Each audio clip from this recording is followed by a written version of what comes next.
What's up, guys, and welcome back to the Tim's Sports Talk. And today we have another play-by-play, and it is our Washington Commanders traveling across the country to take on the Seattle Seahawks in Seattle. It should be an interesting one. Right now, Seattle 5-3, 3-1 at home. Washington 4-5, 3-2 on the road.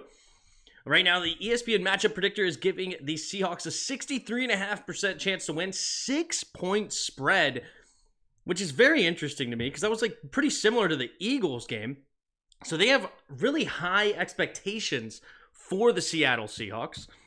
That seems high to me. I mean, I do agree that Seattle should be favored, but nearly a touchdown seems quite high. If we look here at the injury report right now, Washington, according to this, is pretty healthy. Curtis Samuel is listed as he should be playing.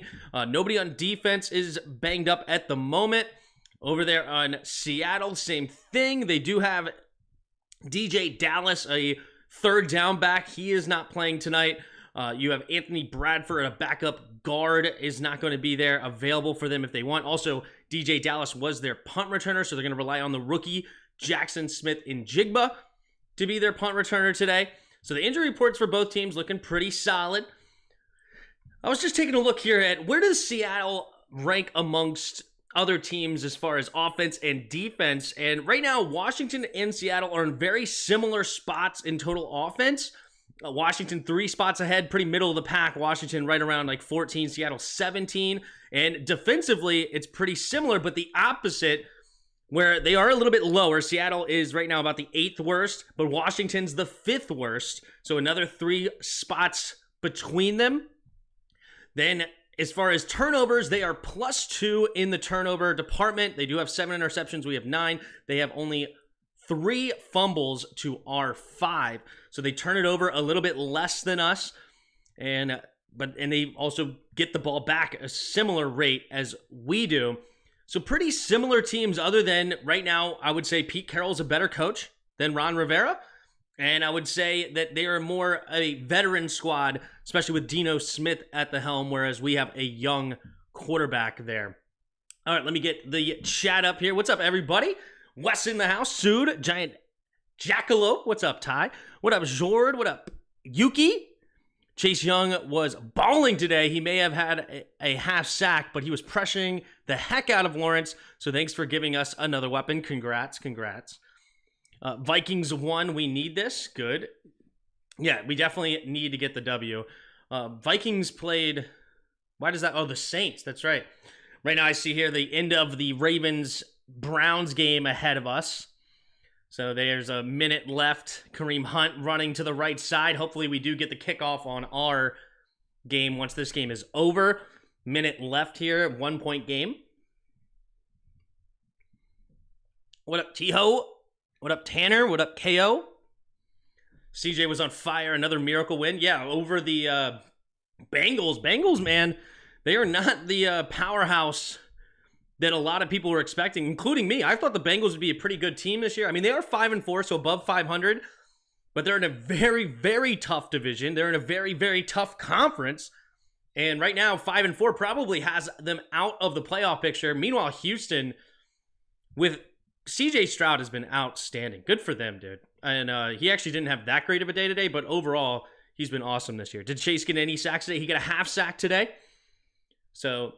And I only saw 1 tackle earlier. I don't know if he ended up getting another one late in the game. But overall, he apparently got a lot of pressures according to Yuki. I didn't watch the game, so I'm not sure where he ranks amongst others. But right now, I got a poll going. Who do you got? All right, who do you got? Commanders or Seahawks? We got 32 votes in there. 78% of you are taking the Commanders. Of course, we're a pretty heavy Commander chat, of course. So I like the confidence. I do think it's very reasonable that we should be underdogs, but I do think this is a little bit of a trap game. You know, a lot of people probably would bet Seattle. I can see Washington traveling across the country and actually getting the upset, and as of course our favorite Rio Robinson likes to call it, the Mickey Mouse win streak that we're going to have in the middle of the year. So would make sense. We just won last week. See if we can't rattle off a few wins. So I like our chances today. I think we have a really good shot to take this W. Of course, it's going to be tough. Seattle is going to be a really tough opponent. And we're going to have tough opponents all the way down the stretch. If we look at the rest of the schedule, we have the Giants, who we lost to last time. Then we have the Cowboys, the Dolphins, the Rams, the Jets, the Niners, and then the Cowboys again. So I believe everybody here is 500 or below. Maybe the Jets is the only one. No, they're sitting at 500 right now. So besides the Giants, after that, everybody on our schedule, no, wait, never mind, I lied. The Rams are 3-6, but right now they don't have Matt Stafford. Maybe Matt Stafford comes back. That could be a tougher opponent down the stretch. So still, it's not going to be easy sledding for Washington the rest of the way. So getting W's if you want to make the playoffs is paramount, especially the next two games. All right, here's the field goal to win the game for the Browns. 4th down, 3 seconds left. We have the snap, the hold, the kick is up, and the kick is good. And Dustin Hopkins takes down the Ravens to improve the Browns to 6-3, and the Ravens fall to 7-3. Wait a minute, flag on the play. Wait a minute. Flag on the play. What is the flag here? Oh my goodness. What is the flag? If this is against the Browns, let's see. No foul.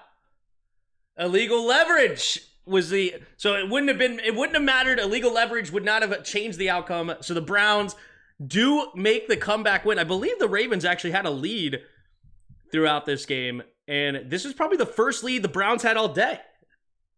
Yeah, 16 points in the fourth quarter. Yeah, the Ravens were up 17-9 at halftime. Did they tie it up maybe? Let's see. Was it ever tied? Nope, Baltimore went up 24-9 and then 24-17, 31-17. So the Browns, who missed a PAT, find a way to win with 16. Man, and the Ravens got an interception. No, the Ravens threw an interception for a touchdown. It was a defensive touchdown by the Browns. Wow, what did my fantasy team then end up getting? I benched the Browns team because I ended up scooping Indy, which I was happy with. Indy had a pretty good day defensively. But yeah, Cleveland actually had a pretty good day defensively because they just got an interception touchdown to end it. Wow, that's gnarly. Fantasy team's looking good. Projected to win by 40. Let's get it. Anyway, how many of you we got in the chat right now? We're already up to 126 of you in the chat. I appreciate all of you being here. I know a lot of you are regulars. I know a lot of you are here normally. Please hit that like button as soon as you come in. It really, really helps continuing to get the stream out there to more and more eyes. And I really appreciate all of you being here and hanging out with me. We're about to get started on this game. Let me make sure I'm up to snuff. Literally, we're after 4:26 now, so it should be any minute we get kickoff. What up, Antoinette? What up, Suit? Thank you for being a channel member. Appreciate you, Hassan. Thank you, Giant Jackalope. Bunch of you, Tiho, Marcella. Appreciate all my channel members here in the chat. You guys are awesome. If you'd like to become a member, hit that join button underneath. $1 a month helps support the channel. Appreciate it.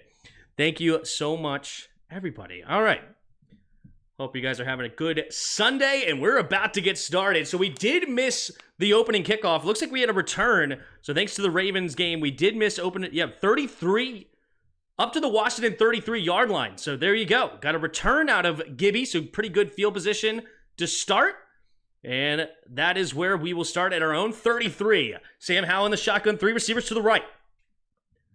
In the shotgun, takes us at play action, quick throw, and batted in the air and incomplete.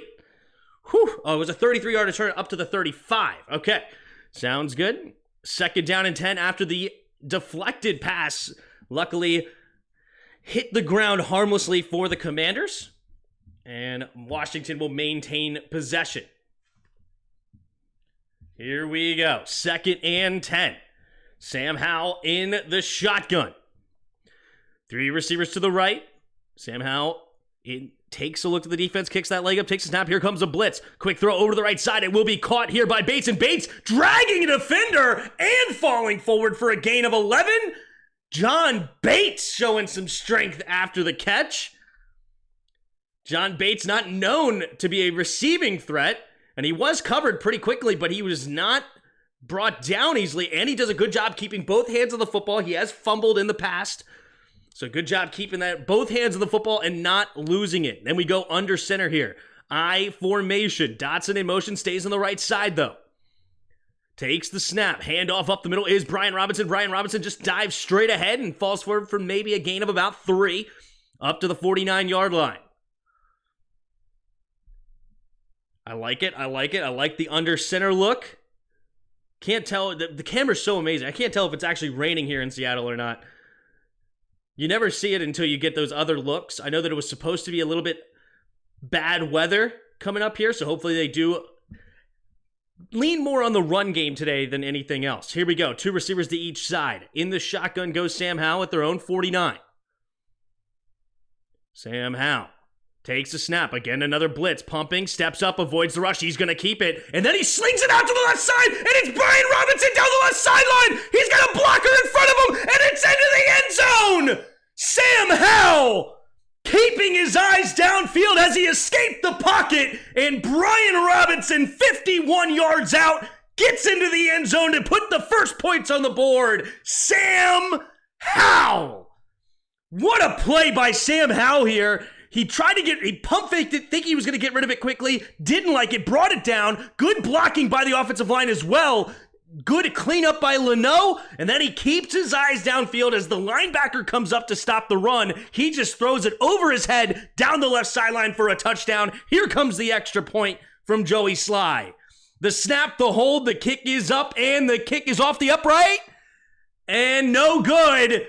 But it doesn't matter, all right? We're already up 6-0. That doesn't happen often, and it's time to fire up the band! Oh, no. How did this happen? There we go.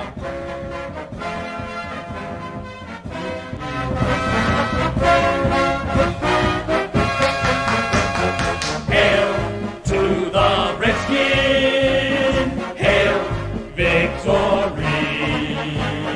Braves on the warpath, fight for old DC. Run or pass and score, we want a lot more. Beat 'em, swap 'em, touchdown, let the points soar. Fight on, till you have won. Sons of Washington, rock, rock, rock. Hail to the Redskins, hail victory. Braves on the warpath, fight for old DC. Woo!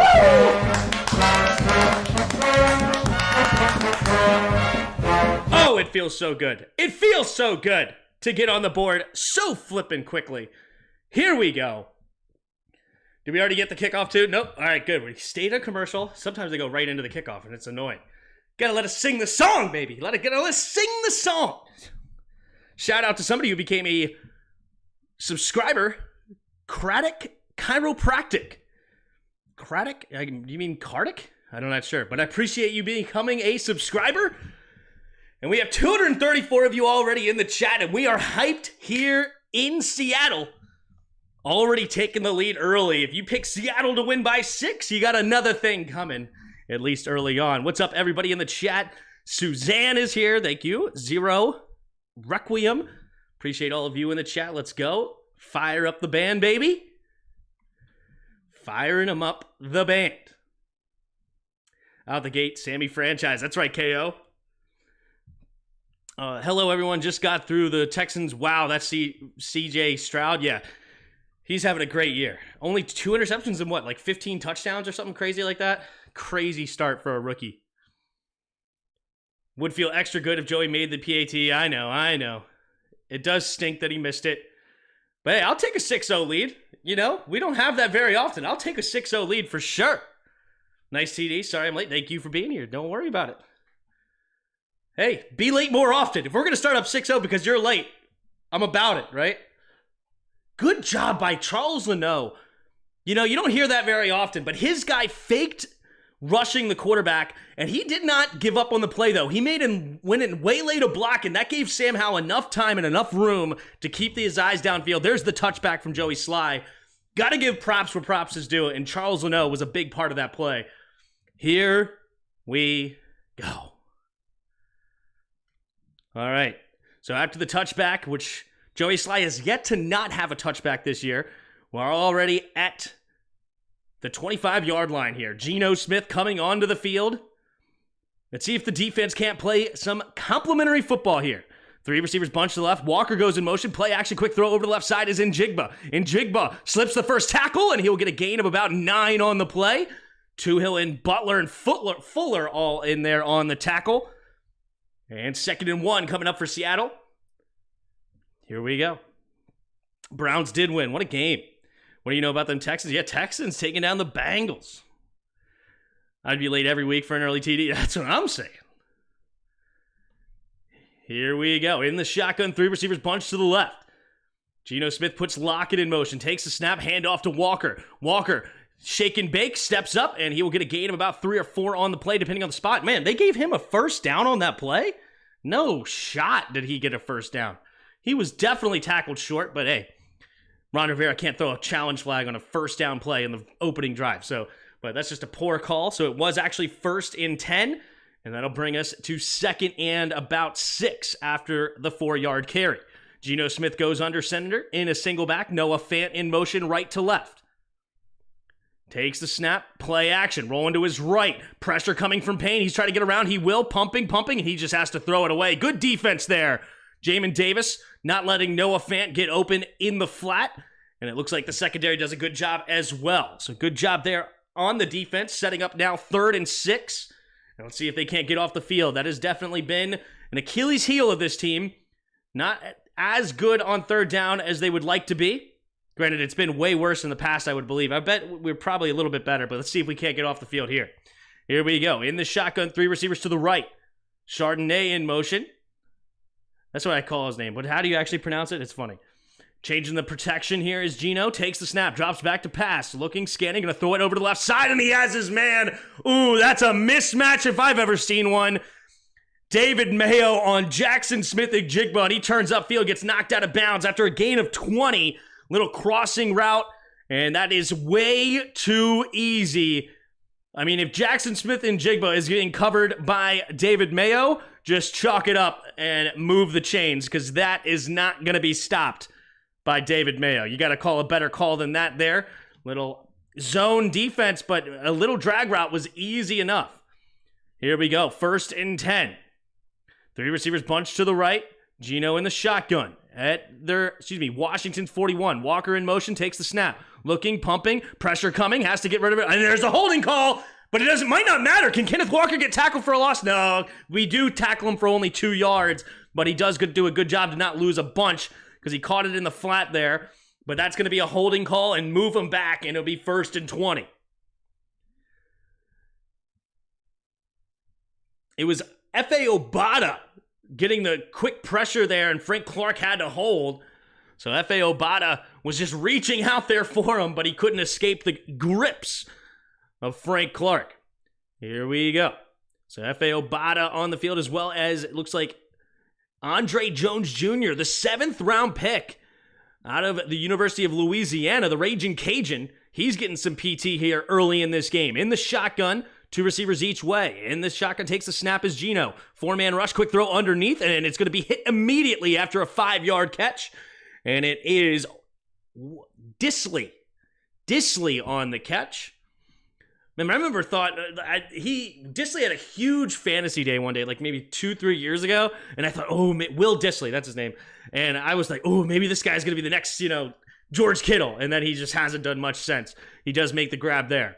Here we go, 2nd and 15.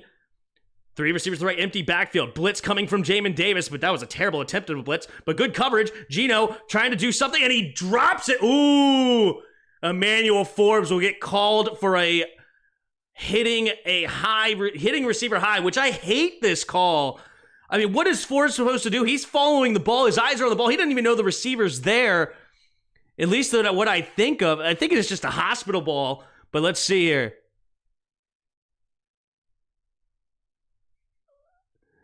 Yeah, it is head-to-head contact, but, I don't really think Emmanuel Forbes turns himself much in. I mean, kinda. I mean, what is he supposed to do, though?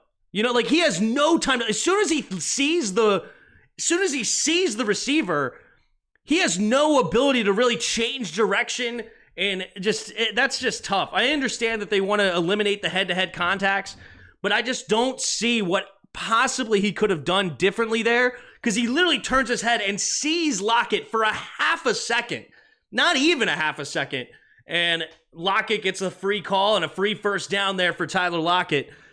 Definitely head-to-head, and it's clearly going to be a flag, but I just don't even see what Forbes just doesn't even see him until the last possible second. So, it is what it is, and it is 1st and 10 now for Seattle after the 15-yard penalty, and they're going to be up to the Washington 30-yard line. Should be the 31. They were at the 46-yard line, but is what it is. All right, 1st and 10 Seattle.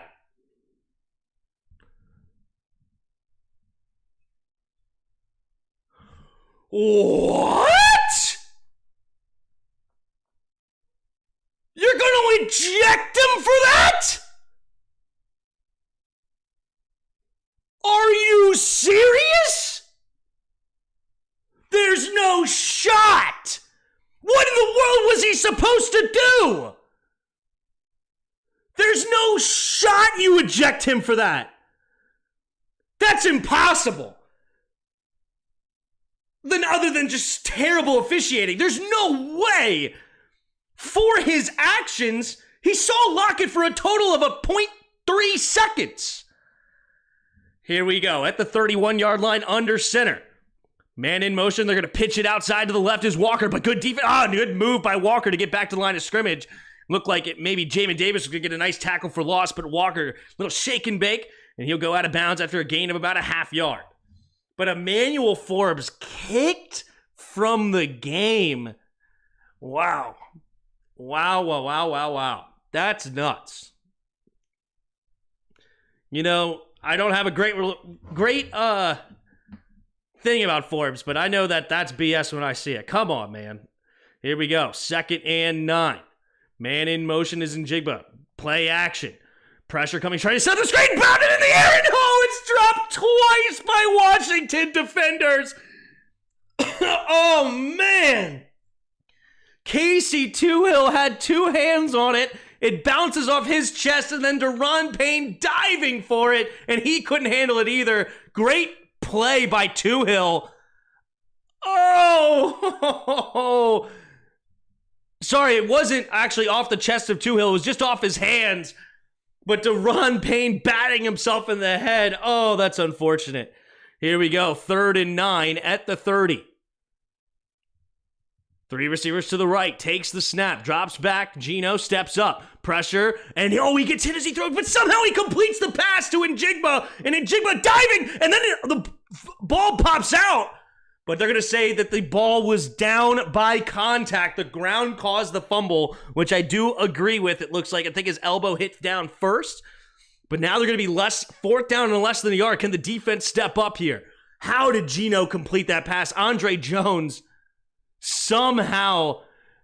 We got to take a better look at this. Does Jamin get a hand on it? I don't know. I got to see. Wait, why is that not a unsportsmanlike conduct, pointing in our guy's face, 1st down? What is that? Whatever. What are you going to do? Here we go. Can they get it? Stop on 4th down. 4th and a half yard single back formation.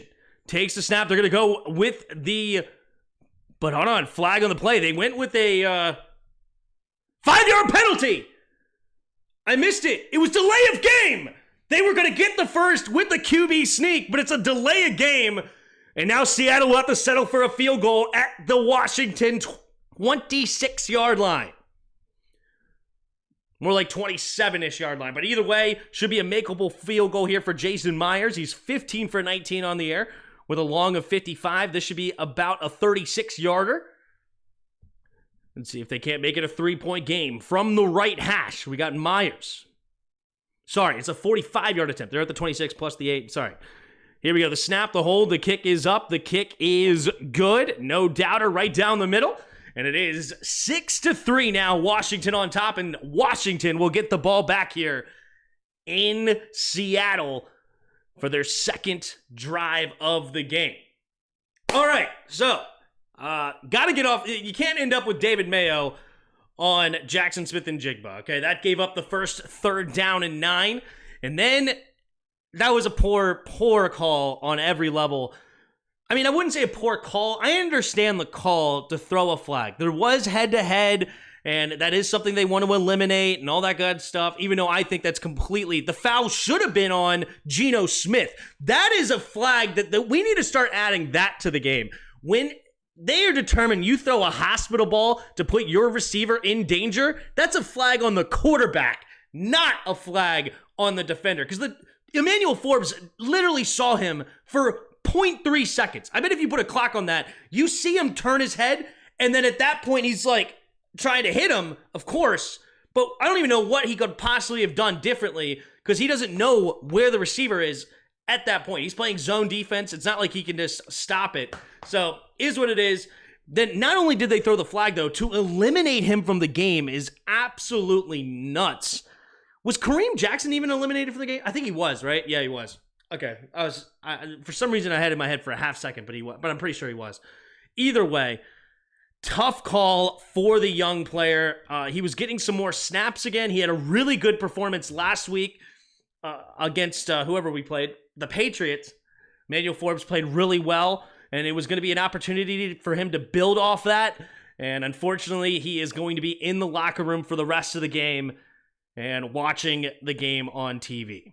Tough for Emmanuel Forbes. But hey, good hold there by the defense. And a delay of game helps Washington prevent. So a flag prevents a first down, and they hold him to a field goal. So could be better, but not too bad. Come on, Sammy Howe. That's today's NFL. Yep. Flag on Geno and JDR. Is what it is now? Exactly. For me, it's less about Forbes and more about the principle and the play. Yeah, I hear you. Momentum caused the hit, not intentional. That's what I think, too.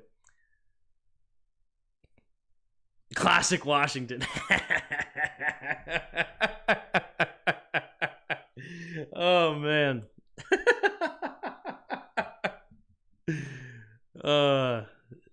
It's too funny.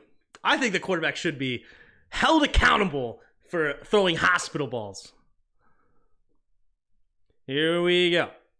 There's the kick from Myers, and it will be caught and returnable. Here we go. Gibson running to the left side. He's got some blockers, and then he runs into a wall.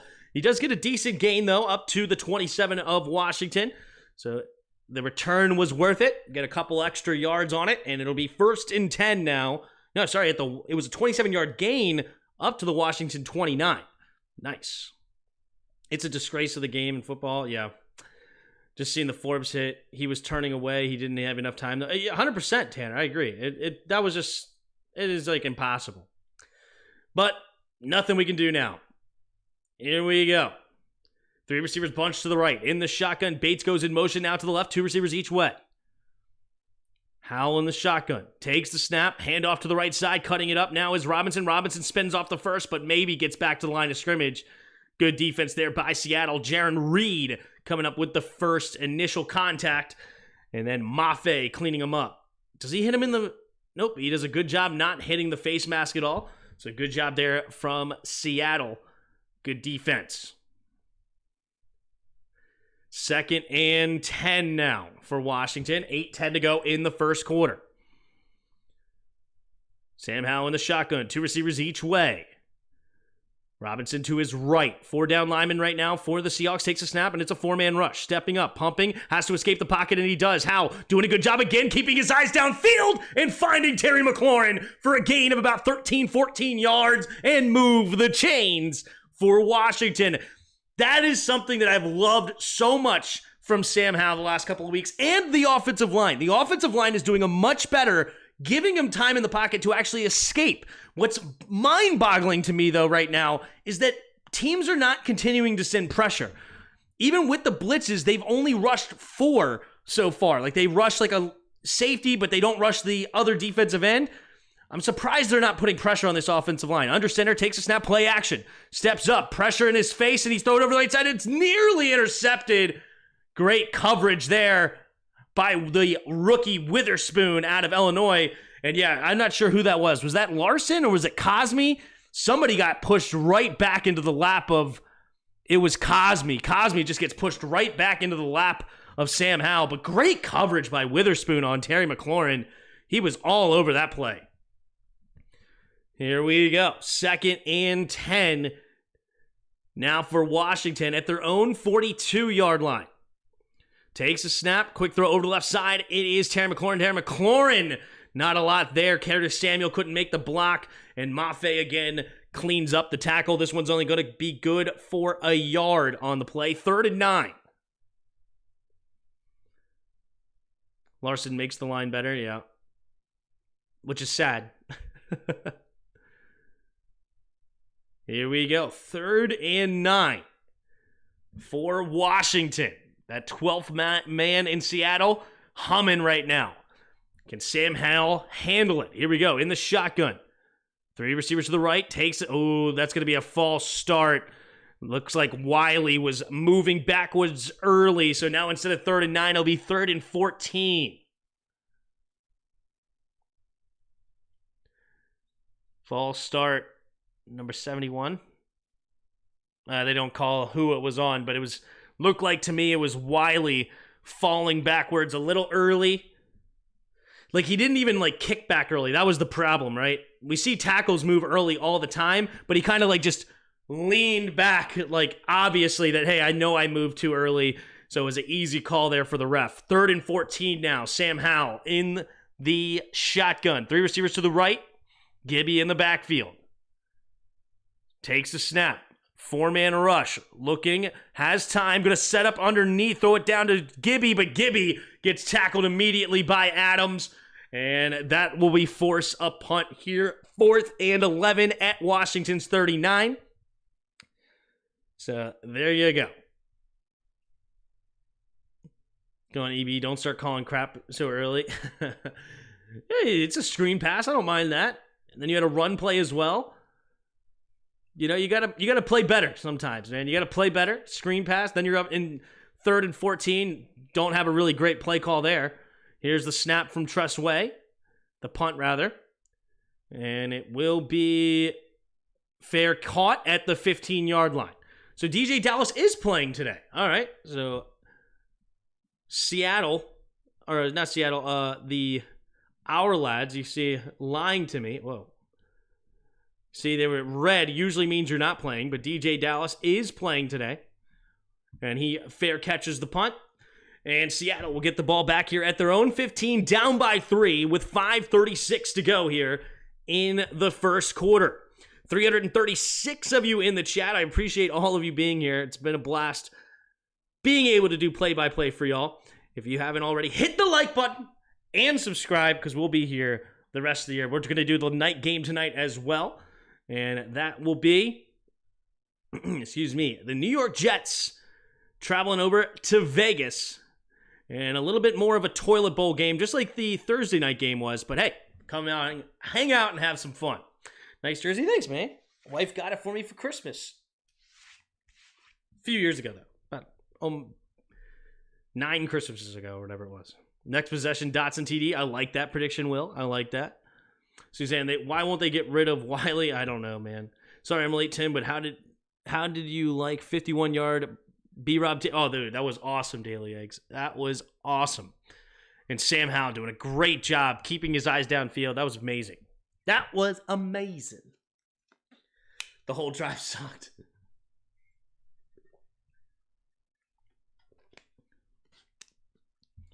Yep, we got to have better blocking. Got to have better blocking. That's what it was. You get the run game. I'm not sure who it was. We'll have to look at the film. It was either Larson or Chris Paul, I think, based on how that run went. Jaron Reed just beat him to the spot and slowed down B-Rob from getting anything. And then Curtis Samuel didn't make the block on the outside for Terry McLaurin to make the catch and get a screen pass going. And then you had a false start in a 3rd and 14, and unfortunately nobody really got open, and it was a check down to Gibby. Tim, you think Rodgers will play this season? I doubt it, but you never know. Real Progress in Action with the Super Chat. Appreciate you, Real Progress in Action. Thank you also for being a channel member. Appreciate you very much, Real Progress in Action. Did Sly miss an extra point? Sorry, late. No worries. Yes, he did. He hit it off the left upright, and that was on the opening drive, and he did miss it. Here we go. In the shotgun, under center is Geno Smith, single back formation. Lockett goes in motion, takes a snap. Nope, play action. Rolling to his right. He's going to throw it underneath immediately, and it's going to be caught. And he's going to get tackled right away from Fuller. It is Jake Bobo, rookie out of UCLA, who makes the grab, and it will be a gain of 2, 2nd and 8. Thanks to all our veterans. Yes, Veterans Day was on Friday. Shout out to the veterans. Here we go. In the shotgun, handoff to the left side is Walker. Walker, nice cut back, and he'll get a gain of about 6 on the play, setting up 3rd and 2 at the 23-yard line. 3rd and 2 here.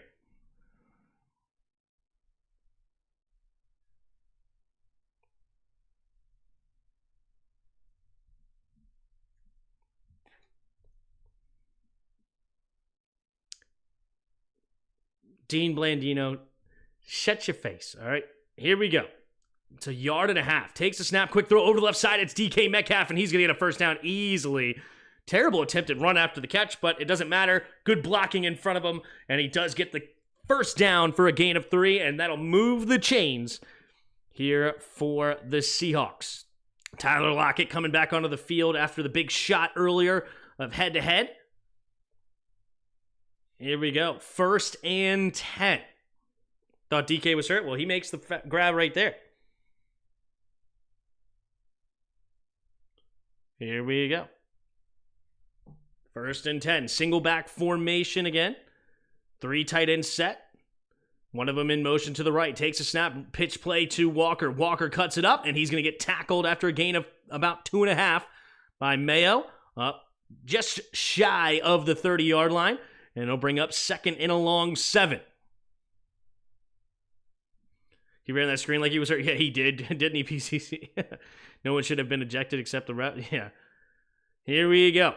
2nd and a long 7 here for Seattle at their own 30-yard line. Njigba in motion from left to right. 2 receivers each way. Takes the snap. Handoff up the middle here is Walker. Walker can't find a hole. Then he cuts it up, and he'll get a gain of about 2 up to the 32-yard line, so 2.5 yards. And that'll bring up now a 3rd and 5 at the 32. And Washington's defense get off the field here. Come on, get off the field, defense. In the shotgun, 3 receivers to the right, Geno Smith. Tries to get him a jump, doesn't work. Lockett in motion a little bit farther to the right, then comes back to the left, stays on the right side though. Takes a snap. Looking, scanning, Geno has time. Gonna float it over to the left side, and it's incomplete! Benjamin St. Juice doing a great job knocking it away. DK Metcalf trying to go up and moss him, but it does not work, and that will bring up 4th down here. Good job, St. Juice, getting his head around so the little bit of contact does not get called as a pass interference. And well done. Good coverage, Benjamin St. Juice. 4th and 5. 4th and 5. Jamison Crowder back to return. The snap, Dixon the punter. There it goes. No real pressure on him. Crowder will make the catch, and he's going to run up to the right side, and he'll get a gain of maybe 2 on the return, and he's going to be up to the 29-yard line, and that is where Washington will start their next drive. Up by 3 with 2:21 to go here in the first quarter. Washington with the lead on the road here in Seattle. Where's the holding call? Somewhere over the rainbow. He ran that screen like it was. Yep. Where's the holding? Yay, BJS. That's right. Benjamin, or it's actually BSJ. Benjamin St. Juice. Washington would be Super Bowl contenders every year if it wasn't for those dang refs. How'd you know, Jan? Come on, Jan. You're so smart.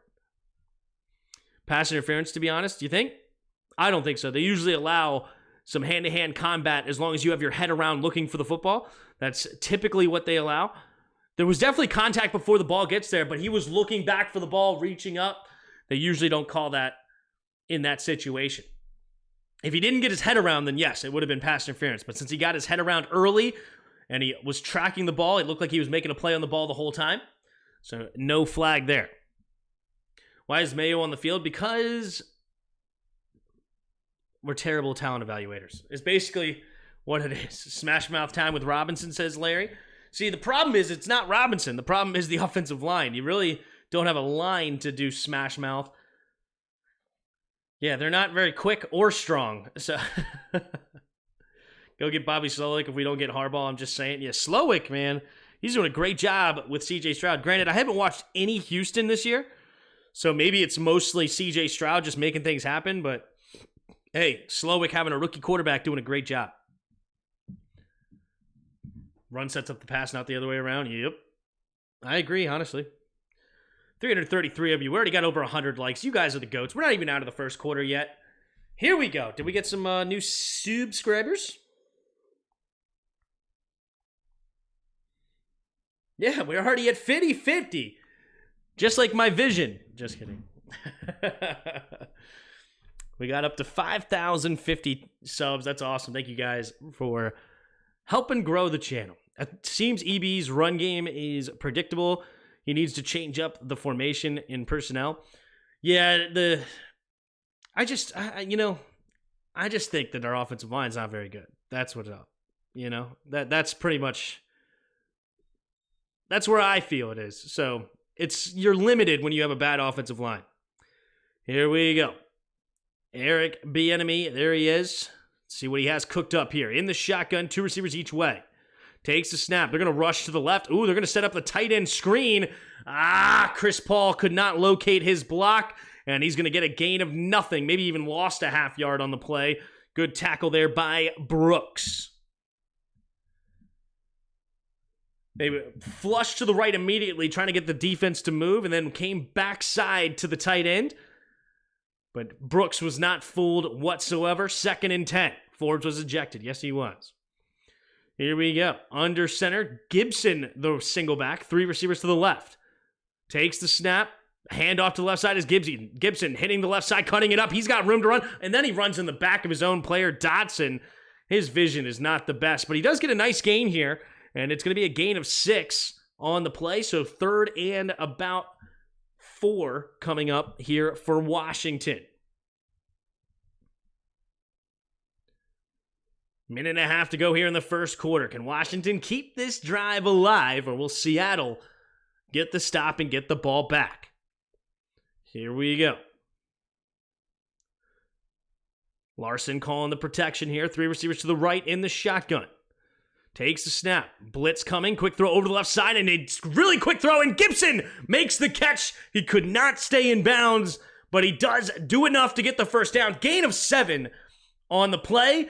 And Sam Howell, man, ever since the start of the Eagles game, the game before that, what was the Giants game? Ever since the Giants game, Sam Howell has done such a much better job of getting the ball out so much faster than he has in the past to start the year. He is really starting to grasp the offense, get that ball out quickly, and make good decisions. 1st and 10, 35 seconds left in the first. 2 receivers each side bunched up. Sam Howell takes the snap, drops back to pass, quick throw over to the right side, caught by Bates. Bates turns up, and he breaks a couple of tackles, dives ahead, and he'll get a gain of 9 on the play, out of bounds, with 25 seconds to go in the first. Let's see if they try to run another play or not. Cowboys score a touchdown to take the lead over the Giants in the first quarter, up 7-0 now. CeeDee Lamb getting the reverse. Not shocking at all. The Giants are pretty much in disarray with DeVito at quarterback. Here we go. All right, they will not run another play, so it will be the end of the first quarter here. Washington 6, Seattle 3. Washington has the ball at the 50-yard line, 2nd and 1 when we come back to the game. Appreciate you guys, 350. I'm not going to hit the monetization thing, okay? So I appreciate your guys' support. I love that you guys are just here watching, and I'm not going to hit the ad thing. No, we're just not going to do it, all right? Crowd-funded and supported by the real goats. Finally, a tight end pass. Yep. They look real strong. Who's that? Why is Baltimore Cleveland on Fox? I don't know. Maybe you're watching a replay because that game's been over. Why wouldn't the Browns Ravens be on TV? It's a good matchup and a good rivalry. Yeah, especially in the DC area.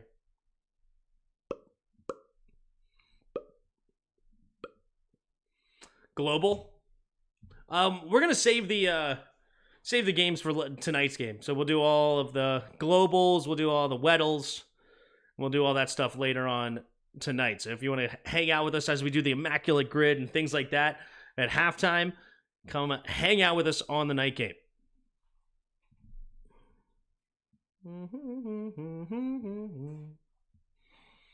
Giants in trouble? Yeah. They have DeVito starting, so You're in trouble when you have DeVito starting. I don't even know who that is. Actually, if you put him in a lineup, I couldn't tell you who is Danny DeVito. Or not Danny. I can tell you Danny DeVito is, but I can't tell you who their DeVito is. I don't even know his first name. I just know DeVito's starting. That's all I've heard.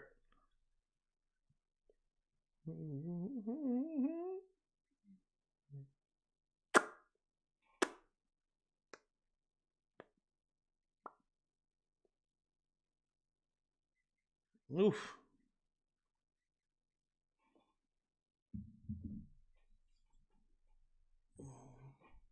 Appreciate the play-by-play, Tim. For sure. Thank you. Appreciate your hard work with play-by-play in NFL games that you don't have to do. Hey, man. I enjoy it. Thanks, Jan. Who are the Giants playing? The Giants are playing Dallas. Thanks, everybody in the chat. You guys are awesome. More for the kind words. Ain't he the guy on Cheers TV show? Who's that? I did expect the game to be on CBS, but I get better reception on Fox, not complaining. Okay. Here we go. 2nd and 1. I formation here. B-Rob enters the game, takes a snap, play action. Howell looking, scanning, throwing over to the left side, and B-Rob will make the catch, but he's going to lose a couple on the play. He ran backwards trying to avoid the contact with Adams, and now it's going to be 3rd down and about 2.5, maybe even 3 after the loss.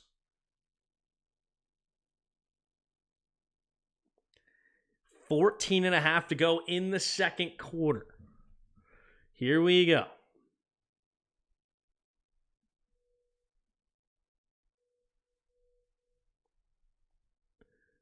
McLaurin to the left. Howe on the shotgun. 2 tight ends set here. Takes the snap. Drops back. Howe steps up. Throws over the right side. Has his man Logan Thomas wide open. Down the right sideline. Knocked out of bounds after a nice gain up to the 34-yard line. 17-yard scamper there by Logan Thomas.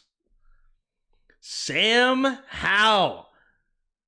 Little bit of pressure. Does a great job locating his tight end. Little drag route from left to right. And Howe hits him in stride and allows Logan Thomas to turn upfield for a nice gain into Seattle territory. Here we go. 1st and 10 now for Washington at the 34-yard line. I formation. Gibson, the running back. Takes the snap. Handoff. Nope. Play action. Howe looking, stepping up. Throws it outside to Armha. Armha laying the boom. And he'll fall forward for a gain of about 3 on the play. Alex Armha. No shake and bake in his game. He just lowered the boom. I should say lowered the shoulder and laid the boom. Here we go. 2nd and 7 now for Washington. 13 minutes to go here in the second quarter. Howell going under center. Back to the I formation. Takes the snap. Hand off to the left side. Gibby, not lush there. He's going to get tripped up and maybe lose a half yard on the play. 3rd down and a long 7 now coming up for Washington.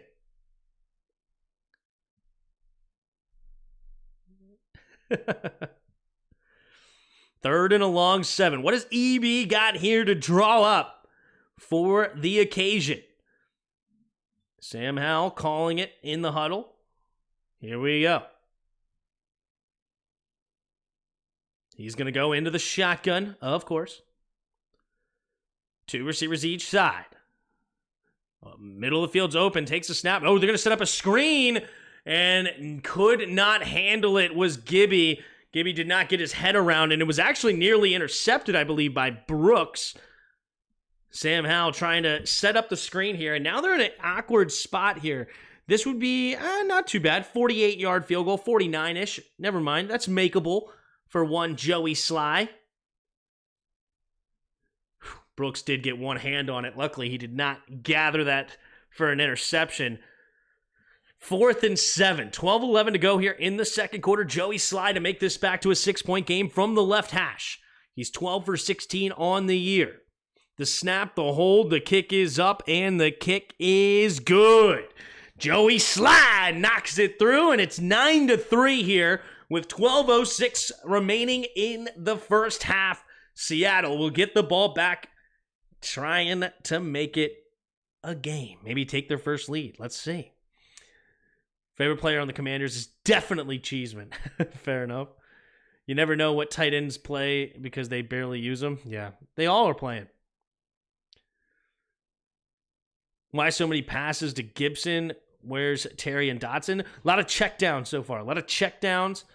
They're trying to set something up deep because they've definitely called those kind of plays, but Sam Howell is getting rid of the ball, not taking sacks. That's what I like to see. You're not taking sacks, moving backwards on the setup. You're going forward. And even if it's an incomplete pass, I'll take that over a sack. Last year, Tim said he didn't like Sam Howell, and now he's on the Sam Howell bandwagon. I don't remember saying I didn't like Sam Howell. I remember saying that I wanted Sam Howell to start all year, but I would say that I was not necessarily a Sam Howell fan. I wasn't expecting a lot out of him. I'll say that. But I knew there was potential in him, but I wasn't sitting here saying that I definitely was a huge Sam Howell guy, but yeah. Did Ron coach? Did the team prepare? So far, so good. Check down instead of holding on the ball. It's good. It is 0. I agree. Sly gives me anxiety every time. I can appreciate how not taking sacks. Exactly, Lee. Exactly. It's progression in a young quarterback. Progression. You know, it doesn't mean you always make the right decision, but you get that ball out quickly and good things happen. Ooh, Giants interception at Dallas 10. Ooh, maybe Saquon could give me a little touchdown here, maybe. Looks like I screwed up and traded Jahmyr Gibbs. I did trade him early, and Jahmyr Gibbs going off right now. Good for him.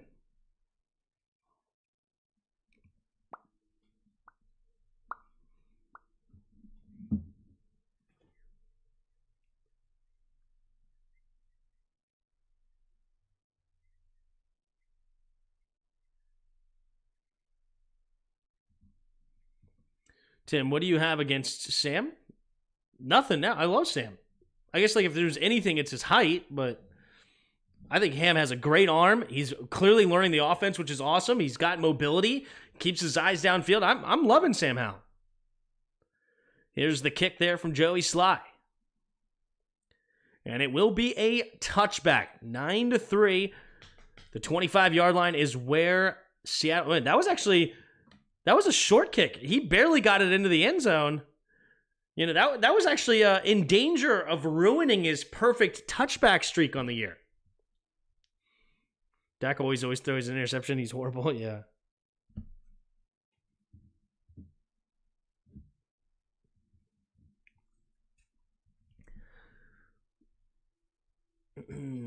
Here we go. 2 tight ends on the right, 2 receivers out wide to the left.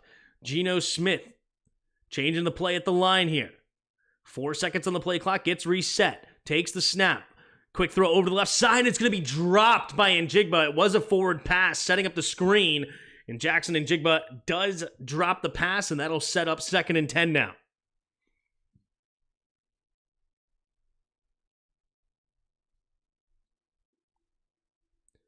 .12:03 to go here in the second quarter. Here we go. In the shotgun, Geno. 2 receivers each way. Man in motion, takes the snap, pumping, going back to the right side, setting up the screen to Disley. Disley, he's got blockers in front. Disley with a nice play, spinning, and he'll get tackled out of bounds after a gain of about 17 on the play, up to the Seattle 42-yard line. Really well executed screen here. Geno faking it to the left, coming back to Disley. That was exactly the play we were trying to do, but Jamin Davis couldn't make the tackle like Brooks did. That's the exact same play that Washington set up to Bates, but Brooks made the tackle. Here we go. Single back formation now. 3 receivers bunched to the right. Here we go. Njigba now in motion to the left, takes a snap, play action. Looking, setting up, has time, throws it over the right side, and it's incomplete. Looking for Metcalf. And I'm not sure if Percy Butler got a hand in that, or did DK Metcalf just drop it? Did Percy Butler get a hand in that? He's right in the area. Let's take a look here. Yeah, I think he did. Boom! Great defense there by Percy Butler, batting that football away. Great job by the second-year player out of Louisiana. Here we go, in the shotgun. 2 running backs in the backfield. Takes the snap.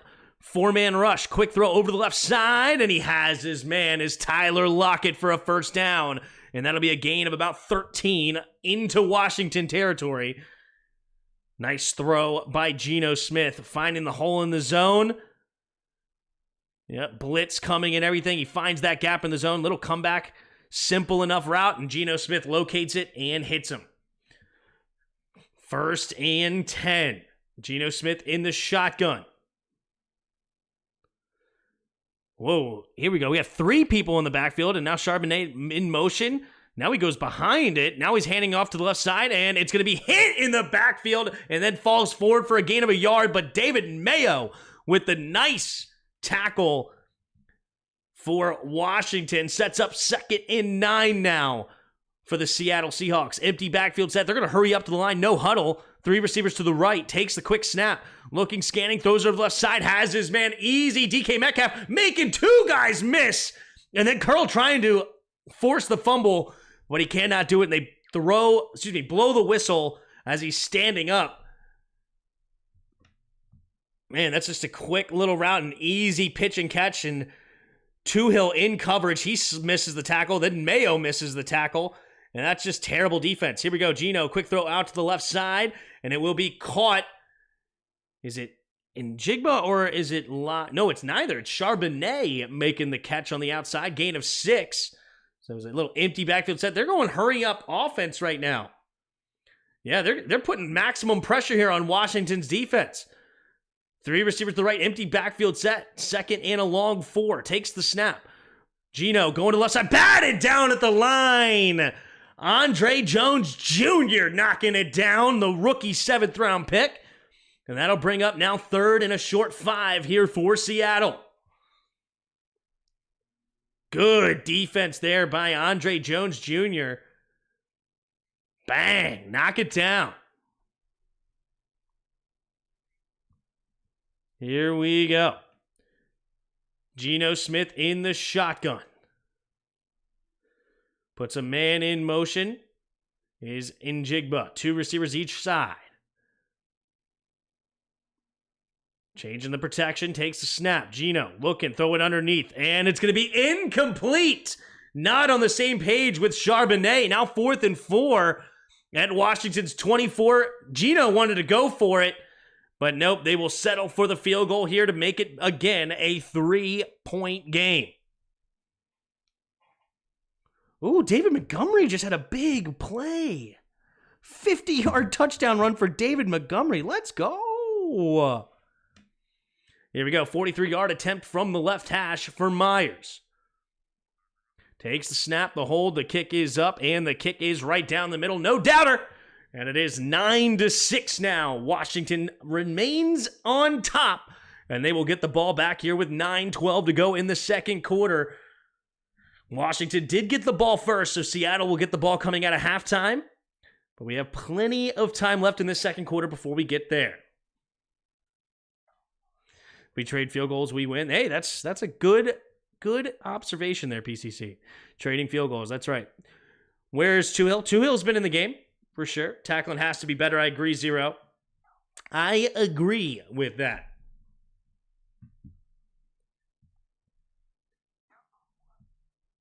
Sam Howell reminds me of Drew Brees. I compared him coming out. You can go back and watch my video. I'm pretty sure I made a video on him. I compared him to, like, his ceiling could be like a Steve Young. Like a right-handed Steve Young. Not the fastest guy in the world, but good mobility, tough-nosed football player, right? Hard to bring down. And then strong arm, smart individual. And Drew Brees kind of falls into that same category as well. He's not known for mobility, but I do think he actually has better mobility than some people give credit for, because he was obviously mainly a passer with 5,000-yard seasons all the time. So, but I see a lot of Steve Young and Sam Howell. Obviously, he's got a long way to go before he's Steve Young, but that's the guy that I compare him to, in my opinion. Maybe somebody else would say I'm crazy. No pressure on Geno, yep. Suzanne says Moore is right. What did Moore say this time? Here we go. Honestly, as much as I loved Sweat and Young, this is our defense much different? No, because of how we call defense, it doesn't actually matter too much. Because we rely on a 4-man rush a lot, and it's not really a defense that gets a lot of pressure anyway. Not really confusing, don't really send a lot of interesting blitzes or much. It's more just drop back into zone coverage as much as possible and keep everything in front of you.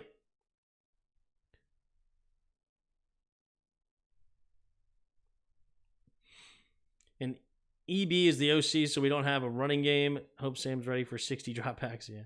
Well, the reason we don't have a running game is because our offensive line is terrible. You know, I don't really blame EB for that. Even though he definitely doesn't call a lot of runs. That's true. But I don't think it's necessarily design is so much the problem as much as that we just don't have a personnel to be a heavy run team. All right, here we go. We're going to get a kickoff. Gibby back to return. He's already had 2 returns on the night. Let's see if he gets another one. And yeah, he'll catch it at the 1-yard line, running straight forward. Running now to the left side, cutting it up, and he's going to get hit and tripped up at about the 24-yard line. So not a great return there by Gibby. And Sam Howell will. What?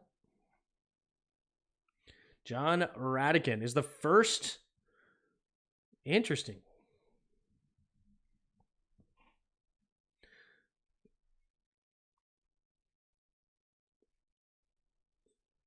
We're getting good in returns. Yep. Here we go. 1st and 10. Sam Howell takes the field yet again here with a 3-point lead. He's going to go into the shotgun. 2 receivers each side. Howell changing the protection. Now takes the snap. 4-man rush. Howell looking, throws it over the middle of the field, and it's going to be batted down. He was looking for Curtis Samuel. Great defense there by Devin Witherspoon, or Devin, how do you say his name? I don't care. Witherspoon gets another pass deflection. This has been a great pick by Seattle. Devon Witherspoon is a stud out of Illinois. He plays with such aggression. He's got great quickness. He was definitely the best corner coming out in this draft, and a very good cornerback draft, I might add. And he has been tremendous for them. 2 receivers each way. In the shotgun, takes the snap. Quick throw over to the right side. It'll be caught by Curtis Samuel on the screen. And Curtis Samuel will dive ahead for a gain of about 5 on the play. And that'll set up 3rd and 5. I love that EB. He gets the ball out so quickly. It's plays like that technically is not a run play, but it is basically an extension of your run game. The ball's out so fast, it slows down the pass rush, and it gives more time for Sam Howell at moments to go ahead and take a deep shot. You know, this would be an interesting spot for a deep shot right here. A little play action deep shot. And then you have a couple of checkdowns if need be. Oh, and they got pressure. Oh, I would go deep right now to Jahan. Takes the snap. Looking to the left. No! And it's a sack. The blitz gets home. Oh, man. Leonard Williams, former Giant. Oh, we got pushing and shoving after the play. Is there going to be any flags thrown? No. Looks like just a lot of jibber-jabbering. Oh, man. It didn't look like Jahan Dotson had a safety over the top. There was a safety. Diggs was in the middle of the field. He must have been off the screen. But Jahan Dotson running a little dig route inside. I would have loved to see him go over the top there. I would have loved to see an outside release and just throw it down to the left side. You know, take the snap, look left, and then go right. And bang. Here we go. There's the kick from Truss Way. And it'll be back to receive his DJ Dallas. He's going to have room to run. Catches it about the 32, and he'll get up to about the 37. So a 5-yard gain there for DJ Dallas. And that is where the Seattle Seahawks will start this next drive. Let's see what happens.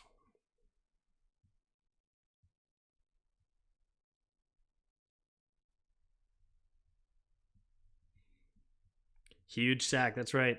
Not much Sam could do there, darn. Yeah, I wish he made an adjustment to the play. That's based on the defense. I would have definitely liked to see a tap of the helmet.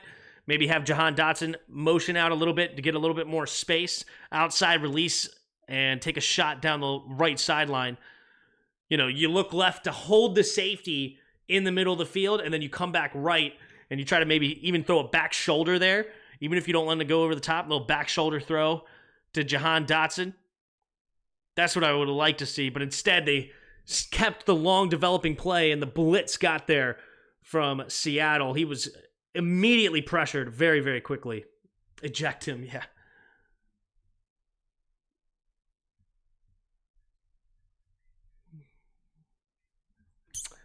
How many of you we got in the chat now? What are we up to? We got up to 386 of you in the chat. I appreciate all of you being here. We have 7:26 to go in the second quarter. Let's see what we can do. Right now, Seattle will get the ball back.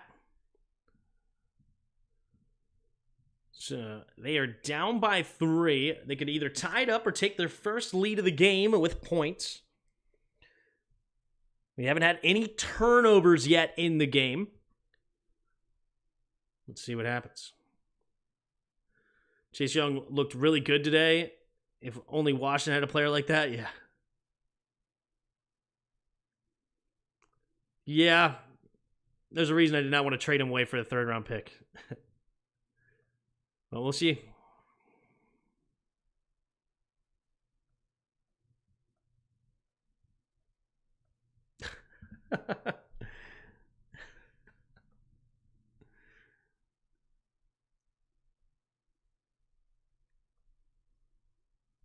Allen and Payne been chasing Geno all day. Yep. He actually did very little today. I didn't watch the game, but I heard Yuki, who's a big Niners fan, said he was getting a lot of pressures. So I don't know how true that is. Giggity, I feel that, KD. Here we go. 1st and 10 for the Seahawks at their own 36. Noah Fant in motion over to the left side. 2 receivers each way. Takes the snap. Play action. Geno steps up. Has time. Going deep. And it is Lockett, the intended target. But he could not get a hold of it. Good coverage there by Benjamin St-Juste. And it will be an incomplete pass. 2nd and 10 now for the Seahawks. Just a simple post route. Not even a corner post. If he threw it a little bit more to the middle of the field, he may have actually been able to connect. A little bit of contact. Benjamin St-Juste definitely could have got called there, but no flags. Here we go. In the shotgun handoff up the middle, diving ahead for a gain of about 4.5 or so. Third down coming up for the Seahawks. Can Washington get off the field? Or will Seattle play action? Uh-oh.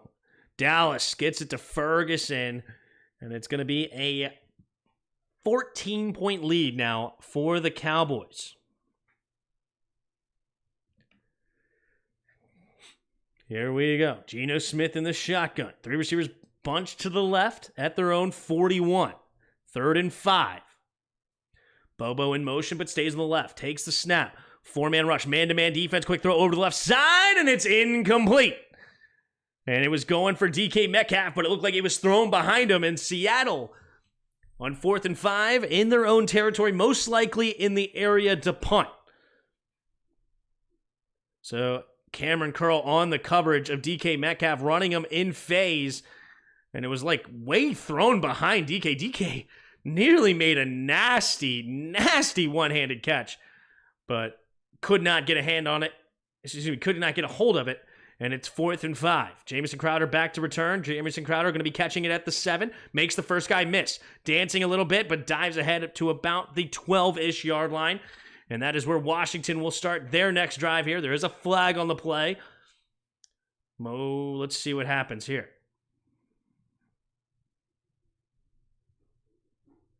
Curl one-on-one with Metcalf. Good stuff. Yeah, that's where Cameron Curl really thrives, honestly. He loves to be against big receivers in the slot, mostly tight ends. But DK Metcalf, he's a lot ineligible man downfield. Okay. 5-yard penalty. Replay 4th down. So we're going to get another kick here. Darrell Taylor, apparently illegal man downfield. Interesting.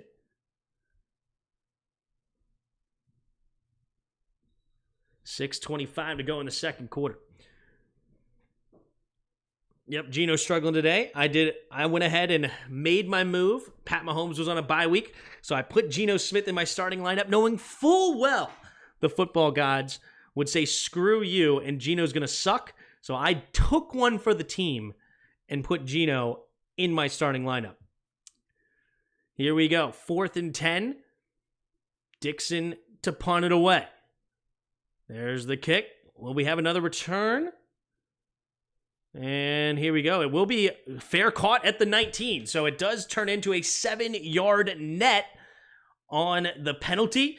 So the 19-yard line is where Sam Howell will start this next drive. And here we go.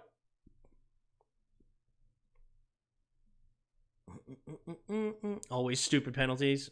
Luckily, that one was not on us. I like Curl. I love Curl. Curl's great.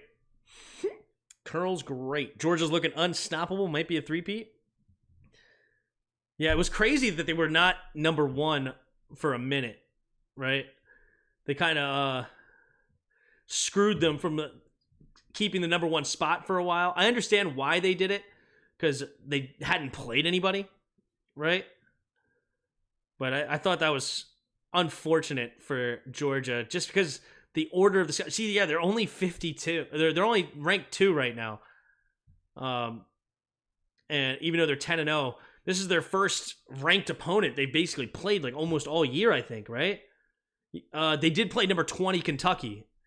But the last 2 weeks, they have played ranked opponents. Number 12 Missouri and number 9 Ole Miss.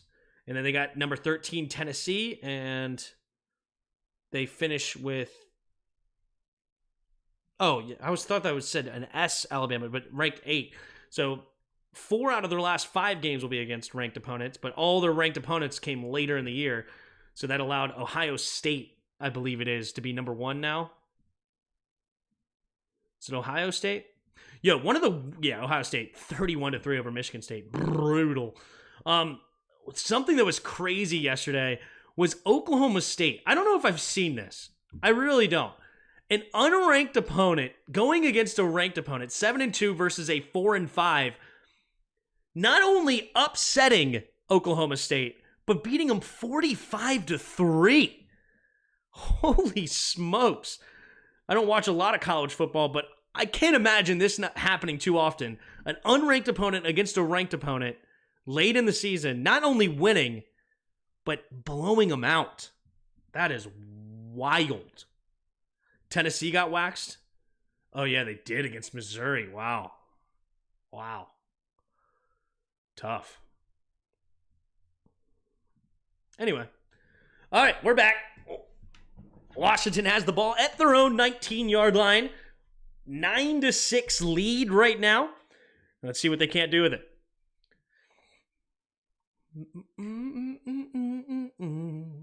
Here we go. Sam Howell in the shotgun.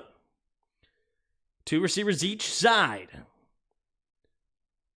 Brian Robinson to the left side takes a snap. Howell play action. He's going to throw it out there to Robinson. Robinson catches it. He's got room to run down the right sideline, and he'll get a gain of about 5 or 6 depending on the spot.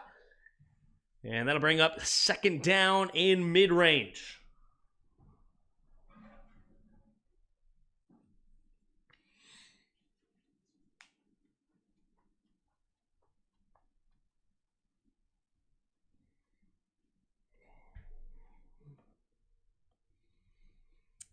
All right, here we go. 2nd and 5, 2 receivers each side. Howell in the shotgun at their own 24. Takes a snap. Handoff up the middle here is Brian Robinson. Robinson will lean forward for a gain of about 2. So now it's 3rd down and 3 here.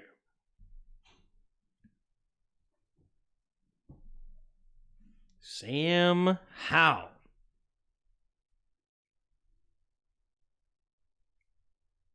Sam Howell. He's already been sacked 44 times on the year, but it's been a lot less the last couple of games. And people are giving credit to the offensive line change. I really give more credit to Sam Howell. He has been tremendous of getting that ball out so fast to limit the sack numbers. Here we go. 3 receivers to the left. 3rd and 3 takes the snap. Drops back to pass. Howell looking. He has to escape to his right. Keeping his guys downfield. Looking. And he's going to try to throw it late, but it's batted away.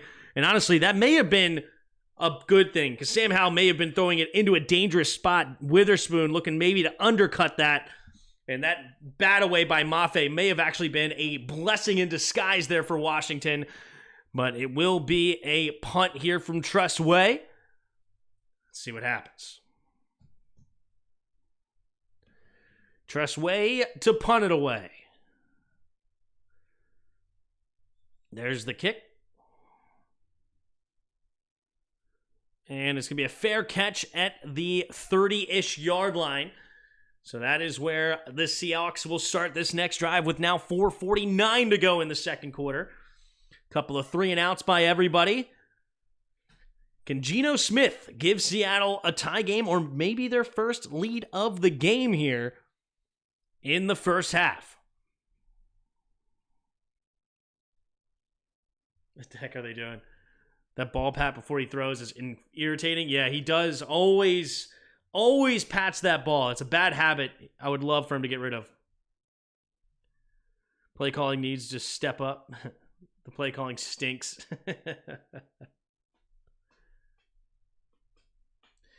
The receivers don't seem to be getting any separation. Yeah, I mean, the Seahawks secondary has been actually pretty good this year. Let me go back to this. I was looking at this earlier. Let's go back to defense. How many passing yards per game? Where are they ranked? Seattle.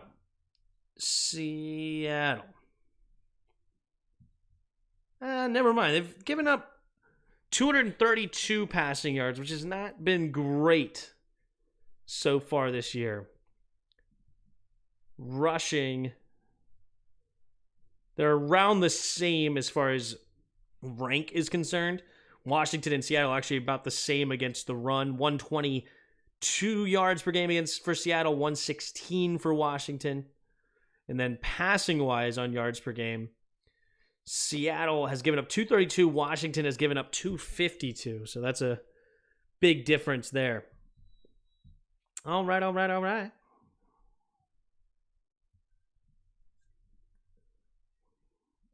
This team only gets up to play Philly, yeah. Offense was so good to start, but it's definitely cooled off. Yeah.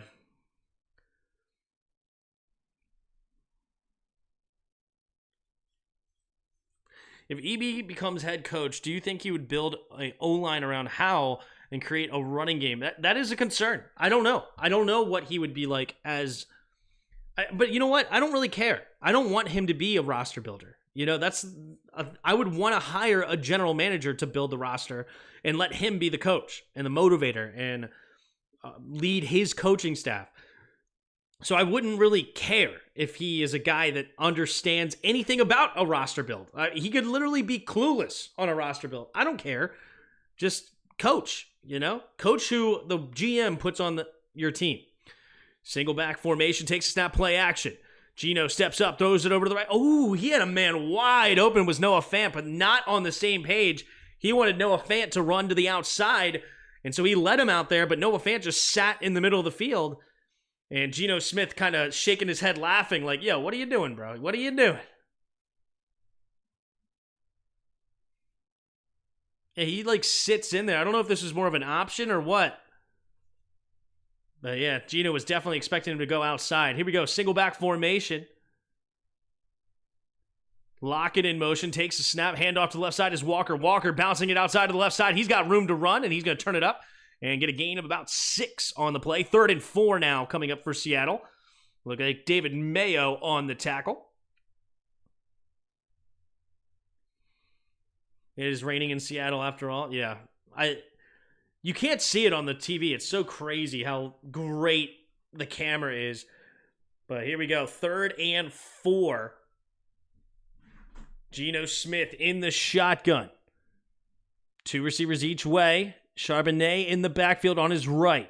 Takes a snap, 4-man rush, man-to-man defense, it looks like, steps up. Geno's going to pump it, he's going to keep it, makes the first guy miss and slide right around midfield. Geno Smith getting the first down with his legs, gain of 13, and Geno keeps the drive alive here with under 4 minutes to play now in the second quarter.